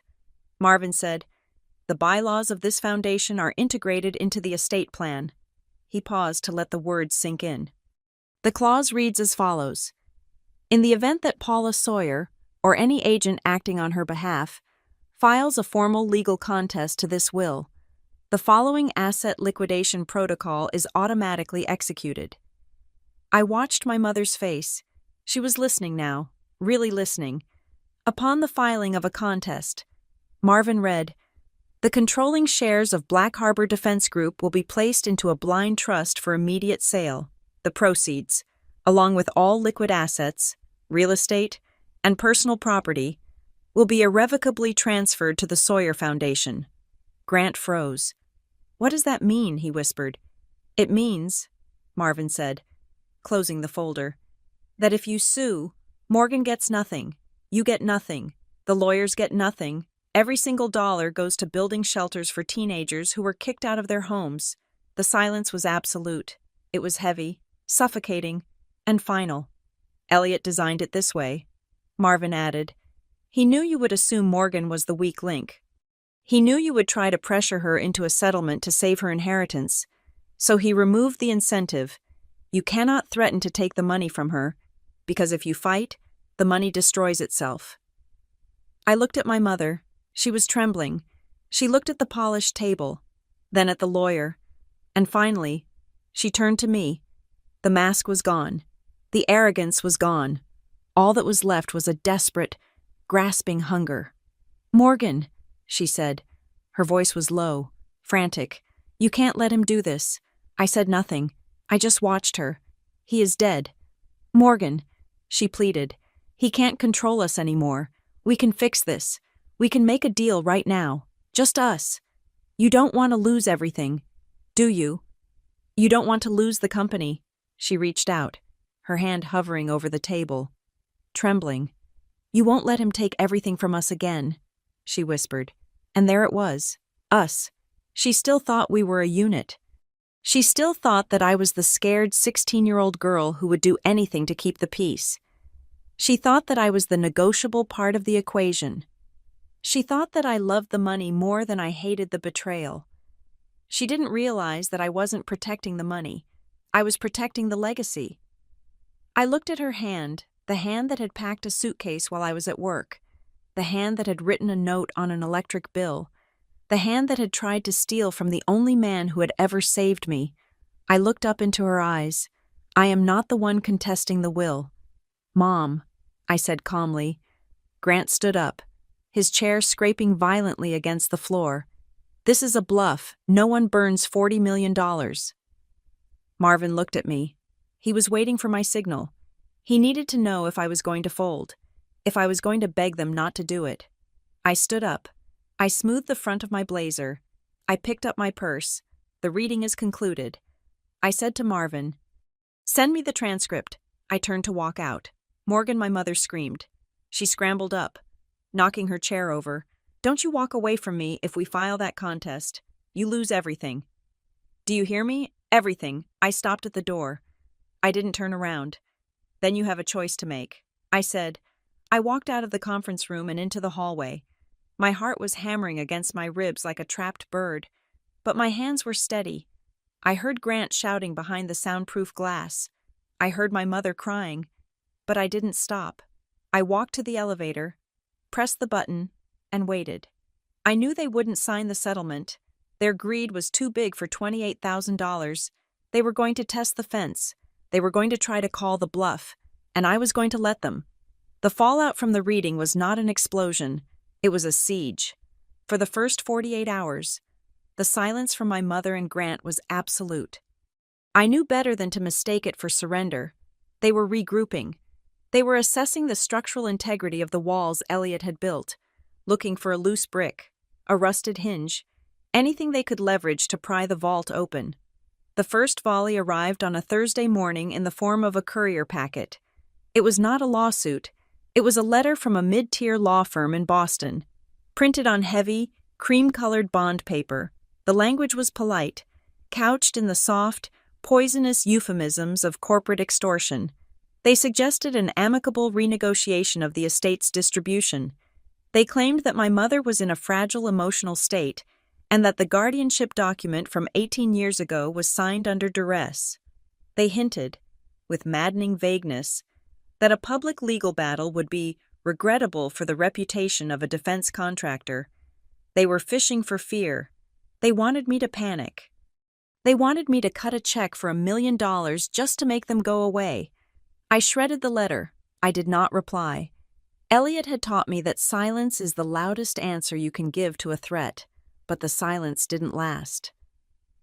By Friday, my personal phone began to light up. The calls came from blocked numbers. Bypassing the initial filters I had set up, I let them go to voicemail, archiving every single one. The recordings were a masterclass in manipulation. "Morgan, it's Mom." The first one began, her voice thick with tears. "Please pick up. I just want to talk. Grant is so angry, but I told him we can work this out. I just want my daughter back." 2 hours later, the tone shifted. "You are being cruel. Morgan, just like him, do you know what it feels like to be erased by your own family? You are stealing from me. That money is mine." By midnight, the pretense of love had evaporated entirely. "You think you are so smart," she hissed into the receiver.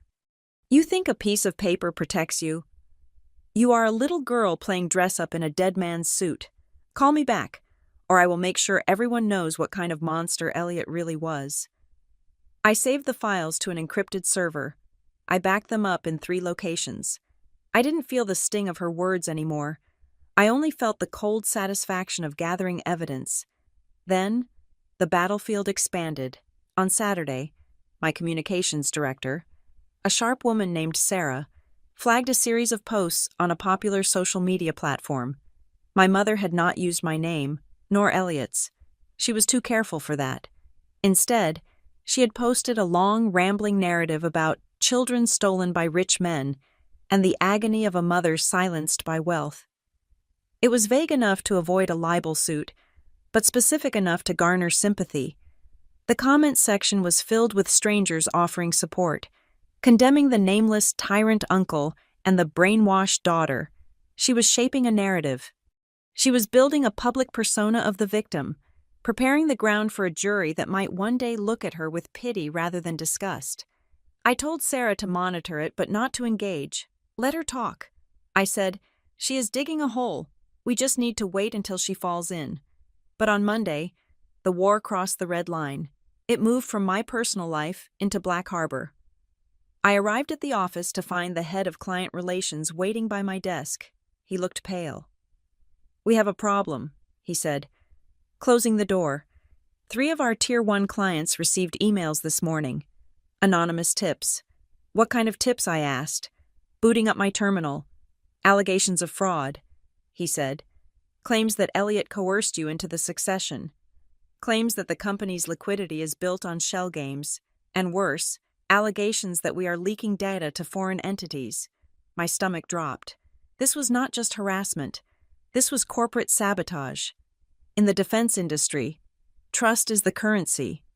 If our clients believed, even for a second, that our integrity was compromised, contracts would be paused, audits would be triggered, the stock price would bleed. "Grant," I whispered. This had Grant's fingerprints all over it. It was sloppy, aggressive, and designed to cause maximum chaos. "Get me the security team," I ordered, now. We spent the next 6 hours in the server room. The emails had been routed through a complex chain of proxies, bouncing from servers in Estonia to Panama before landing in our clients' inboxes. To the untrained eye, they were untraceable. But Black Harbor did not employ untrained eyes. We stripped the headers of the emails down to the raw metadata. We analyzed the packet timing. We found a recurring digital signature, a tiny anomaly in the routing protocol that pointed to a specific service provider. It wasn't a master hacker. It was a reputation management firm based in a strip mall in New Jersey. A firm that specialized in scrubbing bad reviews for restaurants and planting dirt on ex-spouses. We subpoenaed the payment records for the firm's recent transactions. It didn't take a court order. We just cross-referenced the transaction IDs with public ledger data. The job had been paid for using prepaid Visa cards purchased at a grocery store in Ravenport. Grant was trying to destroy a multi-million-dollar defense firm with a reloadable debit card. It was pathetic, but it was also dangerous. I need a smoking gun. I told my lead security officer, a man named Marcus, who had served in naval intelligence, this links them to the harassment, but it doesn't prove they are trying to breach our systems. I need proof of intrusion. Marcus looked at me. You want to set a trap? I nodded. I want to run a canary. A canary trap is a classic counterintelligence maneuver. You release different versions of sensitive information to different suspects and wait to see which version leaks. But in this case, we didn't need multiple versions. We just needed one irresistibly juicy piece of bait. We created a document. It was a PDF, stamped with watermarks that said, Confidential and Draft.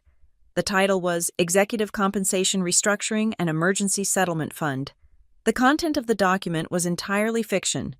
It detailed a plan for me to liquidate $5 million of company assets to create a silent settlement fund to pay off family members to avoid a scandal. It was exactly what Grant and my mother were praying for. It confirmed their bias. It told them that I was weak, that I was scared, and that I was preparing to pay them. But the document was not just text. Embedded in the white space, invisible to the human eye, was a pixel beacon, a tiny piece of code that would ping our servers the moment the file was opened. And deeper in the metadata, we hid a canary token that would record the IP address, device type, and geolocation of anyone who viewed it. We didn't email it to them. That would be entrapment. Instead, we placed it on a forgotten staging server that we knew had a weak password, a server we had seen their hired hackers pinging days earlier. We left the digital back door unlocked, and we put the cheese on the floor. Then, we waited. It took less than 12 hours. At 2 a.m, my phone buzzed. It was a notification from the security system. Alert. Canary token triggered. I opened the log. The document had been downloaded. The access IP was not in Estonia. It was not in Panama. It was a residential IP address registered to a townhouse complex in Ravenport. The device was a MacBook Pro. The user account name was registered to Grant Weller. They hadn't just hired a firm. Grant had gotten greedy. He had used the credentials the hackers provided to look for the payload himself. He wanted to see the money with his own eyes. I smiled in the dark. Got you. The next morning, the leak happened exactly as predicted. A screenshot of the fake document appeared on an industry gossip blog, accompanied by a salacious article about Black Harbor CEO planning secret payoff. They had taken the bait. Hook, line, and sinker. I walked into the legal department at 8 o'clock sharp. Draft the motion. I told the general counsel, we are filing for a protective order. Based on what grounds he asked. Harassment. I said, defamation. And thanks to last night, violating the Computer Fraud and Abuse Act, we have proof of unauthorized access to proprietary company data. We went to court that afternoon. The judge, a stern woman who had no patience for family drama, looked at the stack of evidence. She looked at the transcripts of the voicemails. She looked at the forensic report linking Grant's laptop to the stolen document. This is not a dispute, the judge said, peering over her glasses at the empty defense table. We hadn't notified them, as was our right for an emergency temporary order. This is a siege. She granted the order immediately. It was comprehensive. Paula Sawyer and Grant Weller were prohibited from contacting me. Black Harbor employees, or any affiliates. They were barred from posting about the company online. And physically, they were required to stay at least 500 yards away from my home and my office at all times. I had the order served by a sheriff's deputy within the hour. I thought that would be the end of the skirmish. I thought the legal wall would force them to retreat. but I had underestimated the desperation of a woman who felt she was owed the world. Paula didn't stop. She escalated. She interpreted the restraining order not as a legal boundary, but as a challenge. She saw it as me playing hard to get. In her twisted logic, the harder I pushed back, the more it proved that I was hiding something, that I was afraid of her power. 2 days later, the amicable letters stopped. The social media posts stopped likely because her lawyer warned her she was risking jail time. But the pressure shifted to the physical realm. It started with drive-bys. My security detail reported a gray sedan driving slowly past the entrance to the Black Harbor campus.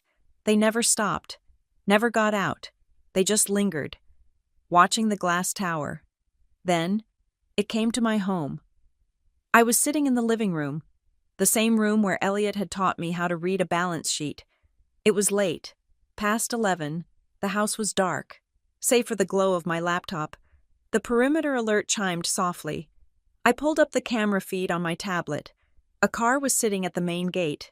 It wasn't turning around. It wasn't a delivery driver lost in the dark. It was sitting there, idling. The headlights cut through the fog, illuminating the iron bars of the gate. I zoomed in. I couldn't see the faces inside, but I knew the car. It was the same sedan Grant had driven to the reading. They were just sitting there, watching. It was a slow, deliberate act of intimidation. They were rehearsing ownership. They were looking at the house, at the long driveway, at the walls that protected me. And they were telling themselves that it was only a matter of time before they broke in. My hand hovered over the button to call the police. I could have them arrested right then. Violation of a protective order. It was a slam dunk. But I didn't press it. Not yet. Arresting them for sitting at a gate was too small. It was a misdemeanor. They would be out on bail in 4 hours. Angrier and more reckless. I needed them to commit. I needed them to make the mistake that would bury them forever. I watched the screen. The car sat there for 10 minutes. Then, slowly, the reverse lights came on. They backed up and drove away into the night. I closed the laptop. My hands were shaking. Just a little. Not from fear, but from adrenaline. "You want the house," I whispered to the empty room. "Come and take it." I knew they would be back, and I knew that next time, they wouldn't stop at the gate. The trap was set. Now, I just had to wait for the animal to step into the cage. The breach happened on a Tuesday afternoon, under the guise of a mundane delivery. I was in my home office, reviewing the quarterly projections for the Asian markets, when the gate alert chimed on my primary monitor. A delivery truck from a local catering company was buzzing in. I had ordered lunch for a strategy meeting with my senior staff scheduled at the house. The heavy iron gates swung open, slow and majestic. The truck rumbled through, but as the gates began their automatic closure cycle, a gray sedan surged forward from the blind spot of the hedge. It was an aggressive, dangerous maneuver. The driver gunned the engine, slipping the nose of the car into the gap just before the magnetic locks could engage. The sensors, detecting an obstruction, safety reversed the gates. The sedan shot through and accelerated up the long, winding driveway. I did not panic. Panic is a reaction to the unexpected, and I had been expecting this since the moment I walked out of the lawyer's office. I watched the screen with a detached, clinical interest. It was Grant driving. Paula was in the passenger seat. As they approached the main house, I saw my mother check her reflection in the visor mirror. She smoothed her hair. She applied a fresh coat of lipstick. She looked like she was arriving for a tea party, not a felony. I picked up my phone. I did not dial 911 immediately. I dialed the private line of the Ravenport Chief of Police, a man who had respected my uncle for 30 years. "They are on the property," I said simply. "Execute the response protocol." Then I stood up, walked to the hallway, and picked up the tablet that controlled the smart home system. I checked the camera angles. Every inch of the driveway, the porch, and the front lawn was covered. I tapped a button to ensure the cloud upload was active. I stepped out onto the front porch just as the sedan screeched to a halt on the gravel. The doors flew open. Grant stepped out first, adjusting his suit jacket. trying to summon an air of authority that evaporated the moment his feet hit the ground. My mother followed. She was wearing a white dress, something soft and maternal, chosen specifically to disarm me. She walked toward the steps with her arms open, a wide, forgiving smile plastered on her face. "Morgan," she called out, her voice pitching up into that theatrical register she used when she wanted something. "We need to stop this silliness. We are here to bring you home." I stood at the top of the stone steps. I did not move. I did not smile. I held the tablet in my left hand, the screen facing me. "You are in violation of a court order," I said. My voice was not loud, but in the quiet afternoon air, it carried like a bell. Paula laughed. It was a light, tinkling sound, dismissive and condescending. "Oh, stop it, sweetheart," she said, continuing to advance. "You can't have a restraining order against your own mother. That is just paper. We are family. We are going to come inside, have a nice talk, and fix this mess Elliot left us." I watched her cross the invisible line. The protective order issued by Judge Holloway mandates a minimum distance of 500 yards. I stated, reciting the facts. "You are currently 30 yards from my front door. You are trespassing." Grant marched forward, puffing out his chest. "Listen here, young lady. We are done playing games. You are manipulating the situation. We have rights. We are here to inspect the property as potential heirs." I held up the tablet. I turned the screen so they could see it. It displayed a live feed of their faces, clear and high definition. Beside the video was a running timestamp and a red indicator that read, "Recording." Below that was a digital map showing their GPS location well inside the red zone of the exclusion perimeter. "Everything you say and do is being live-streamed to an off-site server." I said, "It is also being mirrored to the dispatch consoles of the Ravenport Police Department." My mother stopped. The smile faltered, the corners of her mouth twitching. She looked at the screen, then at the camera mounted above the door, then back at me. "You are filming us?" she asked, sounding genuinely hurt. "I am documenting a crime." I corrected. "Turn it off," Grant shouted, lunging toward the steps.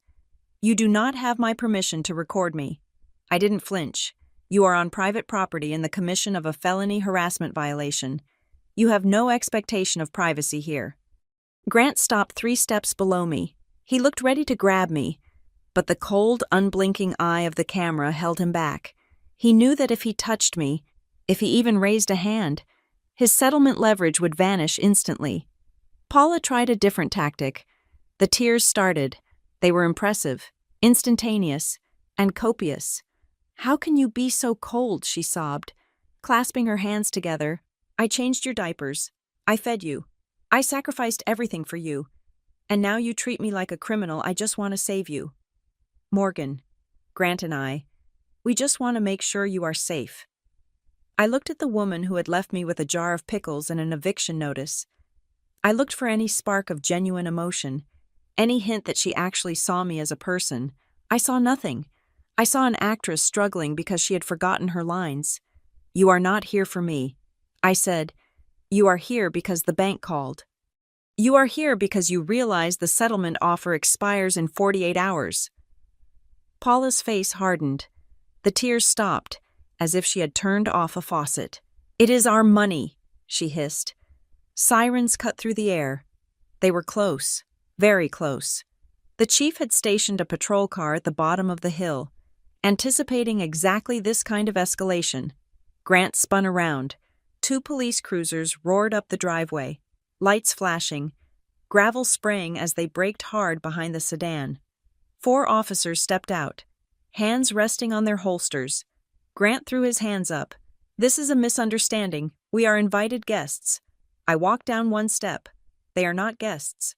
I told the lead officer, "They are in violation of Order 794. I want them removed and cited."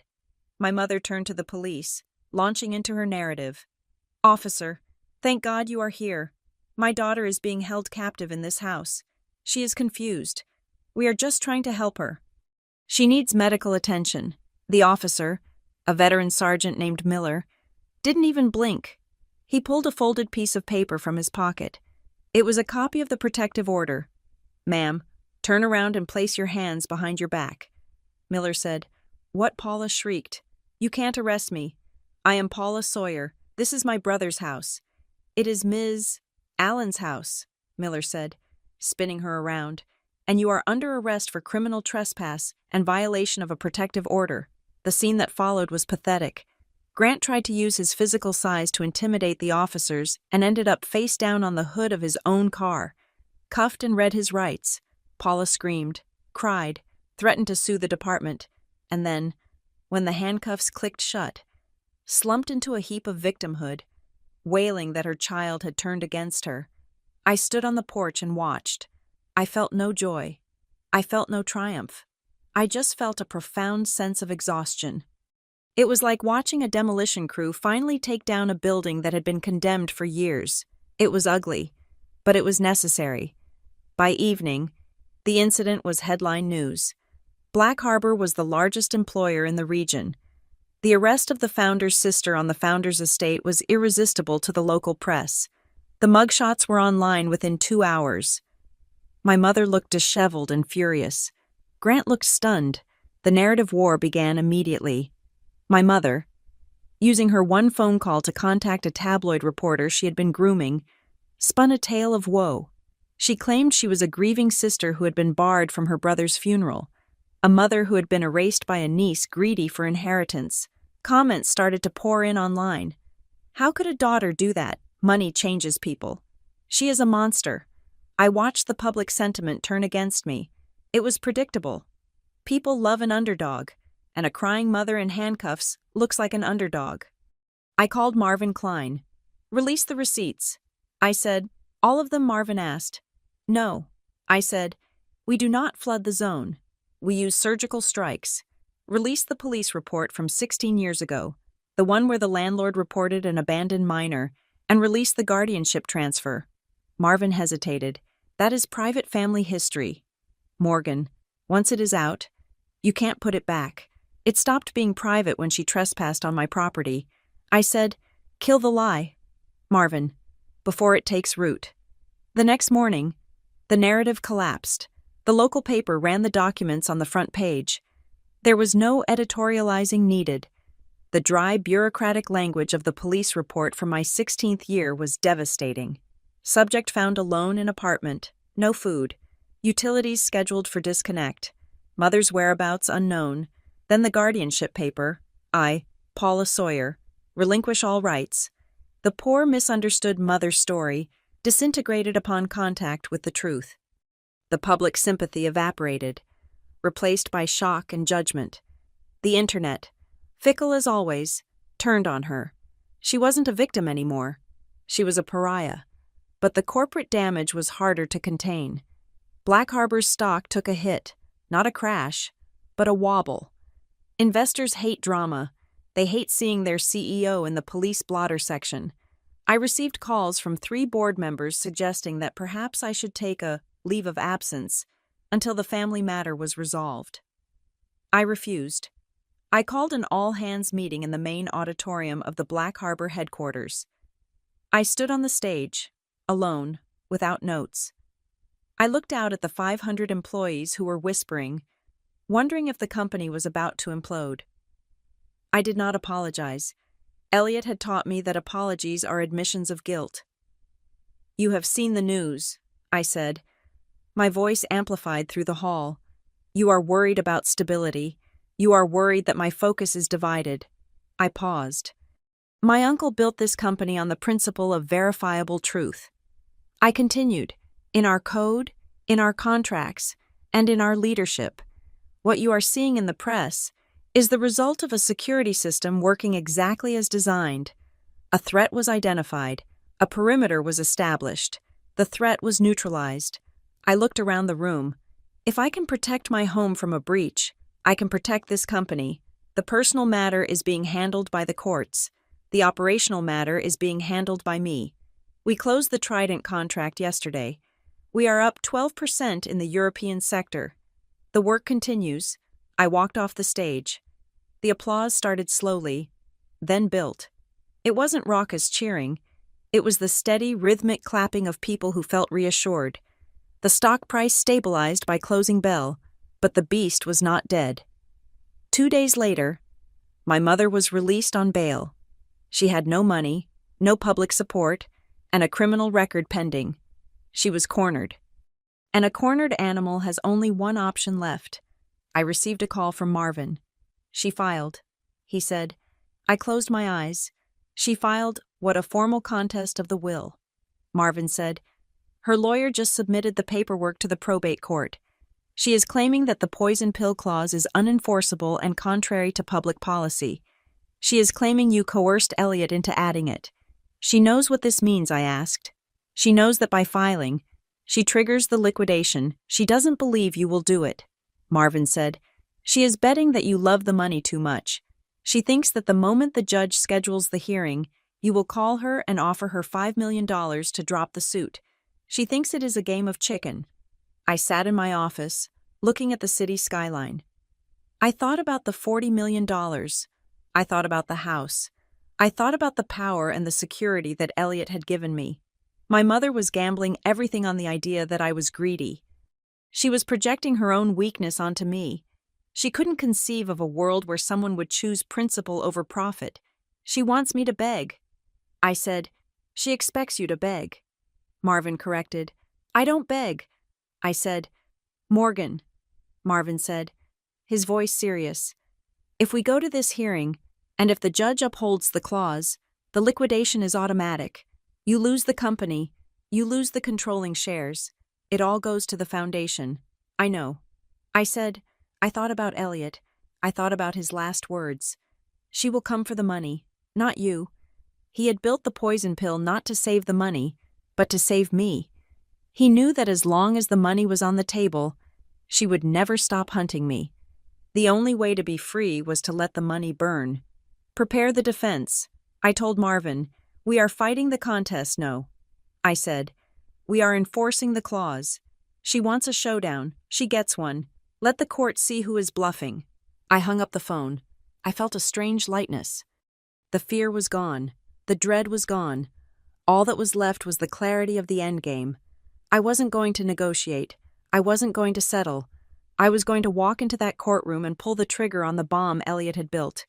And I was going to watch my mother realize, too late, that she had blown up the only bridge she had left. The real power wasn't the millions. The real power was the ability to say no, without flinching, and I was finally ready to say it. The probate court in Ravenport smelled of floor wax and old paper.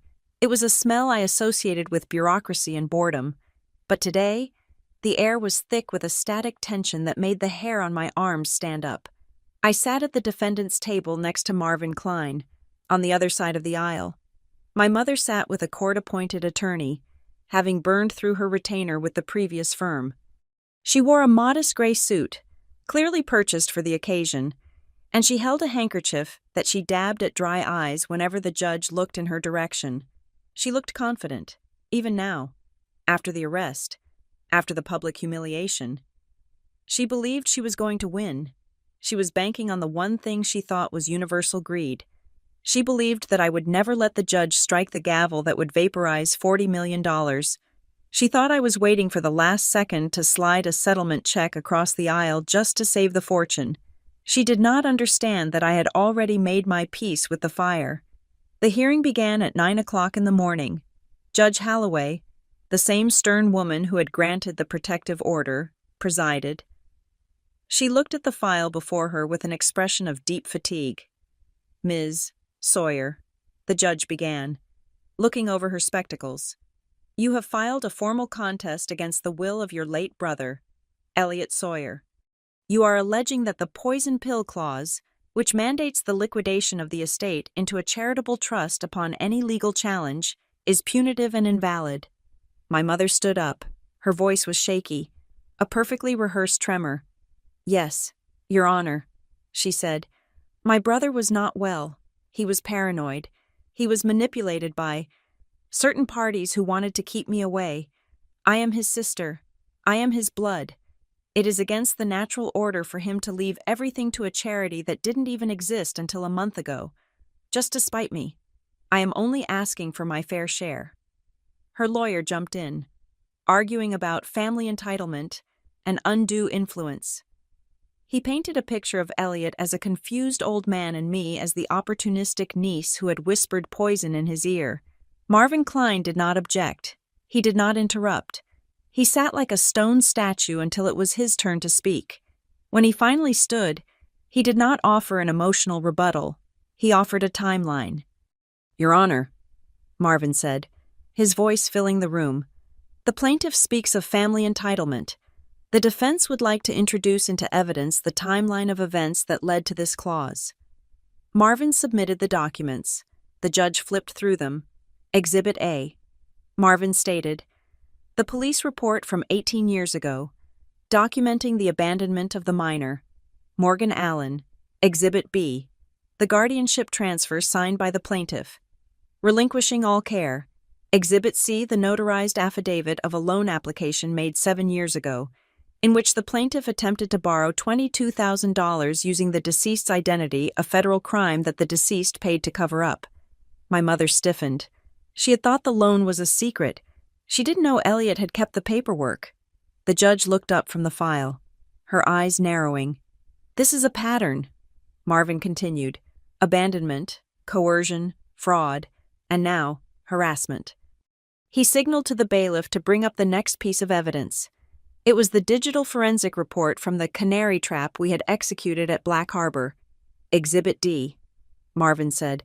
Proof that the plaintiff and her partner, Mr. Grant Weller, utilized illegal means to access proprietary company data in an attempt to blackmail the current CEO. They downloaded a fake document, planted by our security team, which they believed contained a settlement offer. This proves that their motivation is not grief, nor family reunification. It is financial predation. The judge looked at the tracking logs. She looked at the time-stamped photos of my mother sitting in the car at my gate, violating the protective order. The narrative my mother had built, the sad, excluded sister, crumbled under the weight of the data. It was not a tragic story. It was a heist. Paula looked at me. Her eyes were wide, panic starting to set in. She realized the sympathy play wasn't working. "But," she stammered, addressing the judge directly, "that clause. He can't just burn the money. It is $40 million. It belongs to the family." Judge Holloway closed the file. She folded her hands and looked at my mother with a gaze that could have frozen water. "Ms. Sawyer," the judge said, her voice quiet and lethal. "In my 20 years on the bench, I have seen many disputes, but I have rarely seen a plaintiff come to this court with hands this unclean. You argue that the poison pill clause is punitive. I find that it is protective." The judge picked up her gavel. "Your brother anticipated your greed." The judge continued. "He knew that if there was a pot of gold at the end of the rainbow, you would never stop hunting his niece, so he removed the pot of gold. He gave you a choice. You could have walked away with a small settlement. Instead, you chose to fight. You pulled the trigger." My mother stood up, knocking her chair back. "No, you can't, Morgan. Tell her. Tell her to stop." I remained seated. I looked at my mother, and I felt absolutely nothing. No anger, no fear, just the finality of a door clicking shut. The court finds the will valid. Judge Holloway ruled. The court further finds that by filing this contest, the plaintiff has triggered Article 6 of the estate plan. The condition has been met. The gavel banged down. It sounded like a gunshot. "I hereby order the immediate liquidation of the estate of Elliot Sawyer," the judge declared. "All assets, including the controlling interest in Black Harbor Defense Group, serve to be transferred to the Sawyer Foundation for Homeless Youth. The plaintiff is awarded nothing. The case is dismissed." The silence that followed was total. My mother stood frozen. She looked at me, her mouth open in a silent scream. She realized, in that split second, what she had done. She hadn't just lost the lawsuit. She had incinerated $40 million. She had burned her own leverage permanently, in public, on the court record. She lunged toward me, but the bailiff stepped in between us. "You stupid girl," she screamed, her face twisted and ugly. "You let him take it. You have nothing now. You are just as poor as I am." I stood up then. I picked up my briefcase. "I am not poor." "Mom," I said calmly, I have a job, I have a home, and I have the truth. I walked past her. She was still screaming as the bailiff escorted her out, but her voice sounded small and distant, like a ghost fading away. I drove back to the estate alone. The house was quiet. The staff had left for the day. It was just me and the ocean and the empty rooms. I walked into Elliot's office. It was time. I took the flash drive from the safe, the one labeled Play Only after the reading. I plugged it into his laptop. Elliot's face filled the screen. He looked sick, frail, the cancer eating him alive, but his eyes were sharp. He was sitting in this very chair, wearing his favorite suit. "Morgan," the video Elliot said, "if you are watching this, it means she did it. It means she filed." He paused, taking a breath that rattled in his chest. "Do not mourn the money," he said. "Money is just fuel. If it sits in a tank, it is useless. If it burns, it moves things." He leaned into the camera. "I didn't leave you the inheritance to make you safe," he said. "Safety is an illusion. I left you the system so you would never be cornered again. I wanted you to learn how to build, how to fight, and how to walk away. The money was the final lesson. It was the weight you had to drop to run free." He smiled, a rare, genuine expression that softened the hard angles of his face. "You are the CEO of Black Harbor now. Not because you own the shares, but because the board knows you are the only one who can run it. You earned that. No one gave it to you. And now, the foundation. That is your legacy. You take that money and you use it to make sure that no 16-year-old girl ever has to sit on a curb waiting for a mother who isn't coming." The video ended. The screen went black. I sat there for a long time as the sun went down. I wasn't crying. I was smiling. He was right. I had lost the billions on paper, but I had gained something far more dangerous to people like my mother. I had gained autonomy. The next day, the liquidation began. It was swift and brutal. The mansion was listed. The stocks were sold. The check that was cut to the Sawyer Foundation was staggering. I didn't keep a dime of the estate, but I kept my position. The board of Black Harbor, impressed by my handling of the crisis and the poison pill strategy, voted unanimously to keep me on as CEO with a standard salary. I didn't need the inheritance. I had the skill. I took over the directorship of the foundation. My act of sweet revenge was not to destroy my mother, but to save everyone else. I set up a scholarship fund in Elliot's name. I bought 3 apartment buildings in the city and converted them into emergency housing for teens.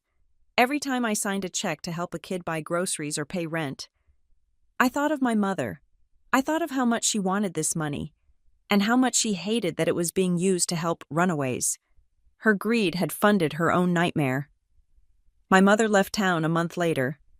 Grant left her when the money didn't materialize. She moved to a small apartment in Ohio, sending me letters occasionally that I never opened. The story ends on a Tuesday night, 6 months later. I am in my new house, a smaller place, one I bought with my own salary. It is not a fortress on a cliff. It is a home with warm lights and a garden. I walk to the front door, outside. The night is dark, but the darkness doesn't feel heavy anymore. It feels like potential. I lock the deadbolt. Click. It is a solid mechanical sound. I am not locking the world out because I am afraid. I am locking it out because I am at peace. The girl who was left at 16, who waited for a savior, is gone. In her place is a woman who learned that the only way to win the game is to be willing to flip the table. I turn off the hall light and walk up the stairs. The future is quiet, and for the first time in my life, it belongs entirely to me. Thank you so much for listening to this story of betrayal, justice, and the ultimate payback. I would love to know where you are tuning in from today. Are you listening from your car, your office, or maybe relaxing at home? Please drop a comment below to let me know. And don't forget to subscribe to Maya Revenge Stories, like this video, and hit that hype button so we can share this journey with even more people.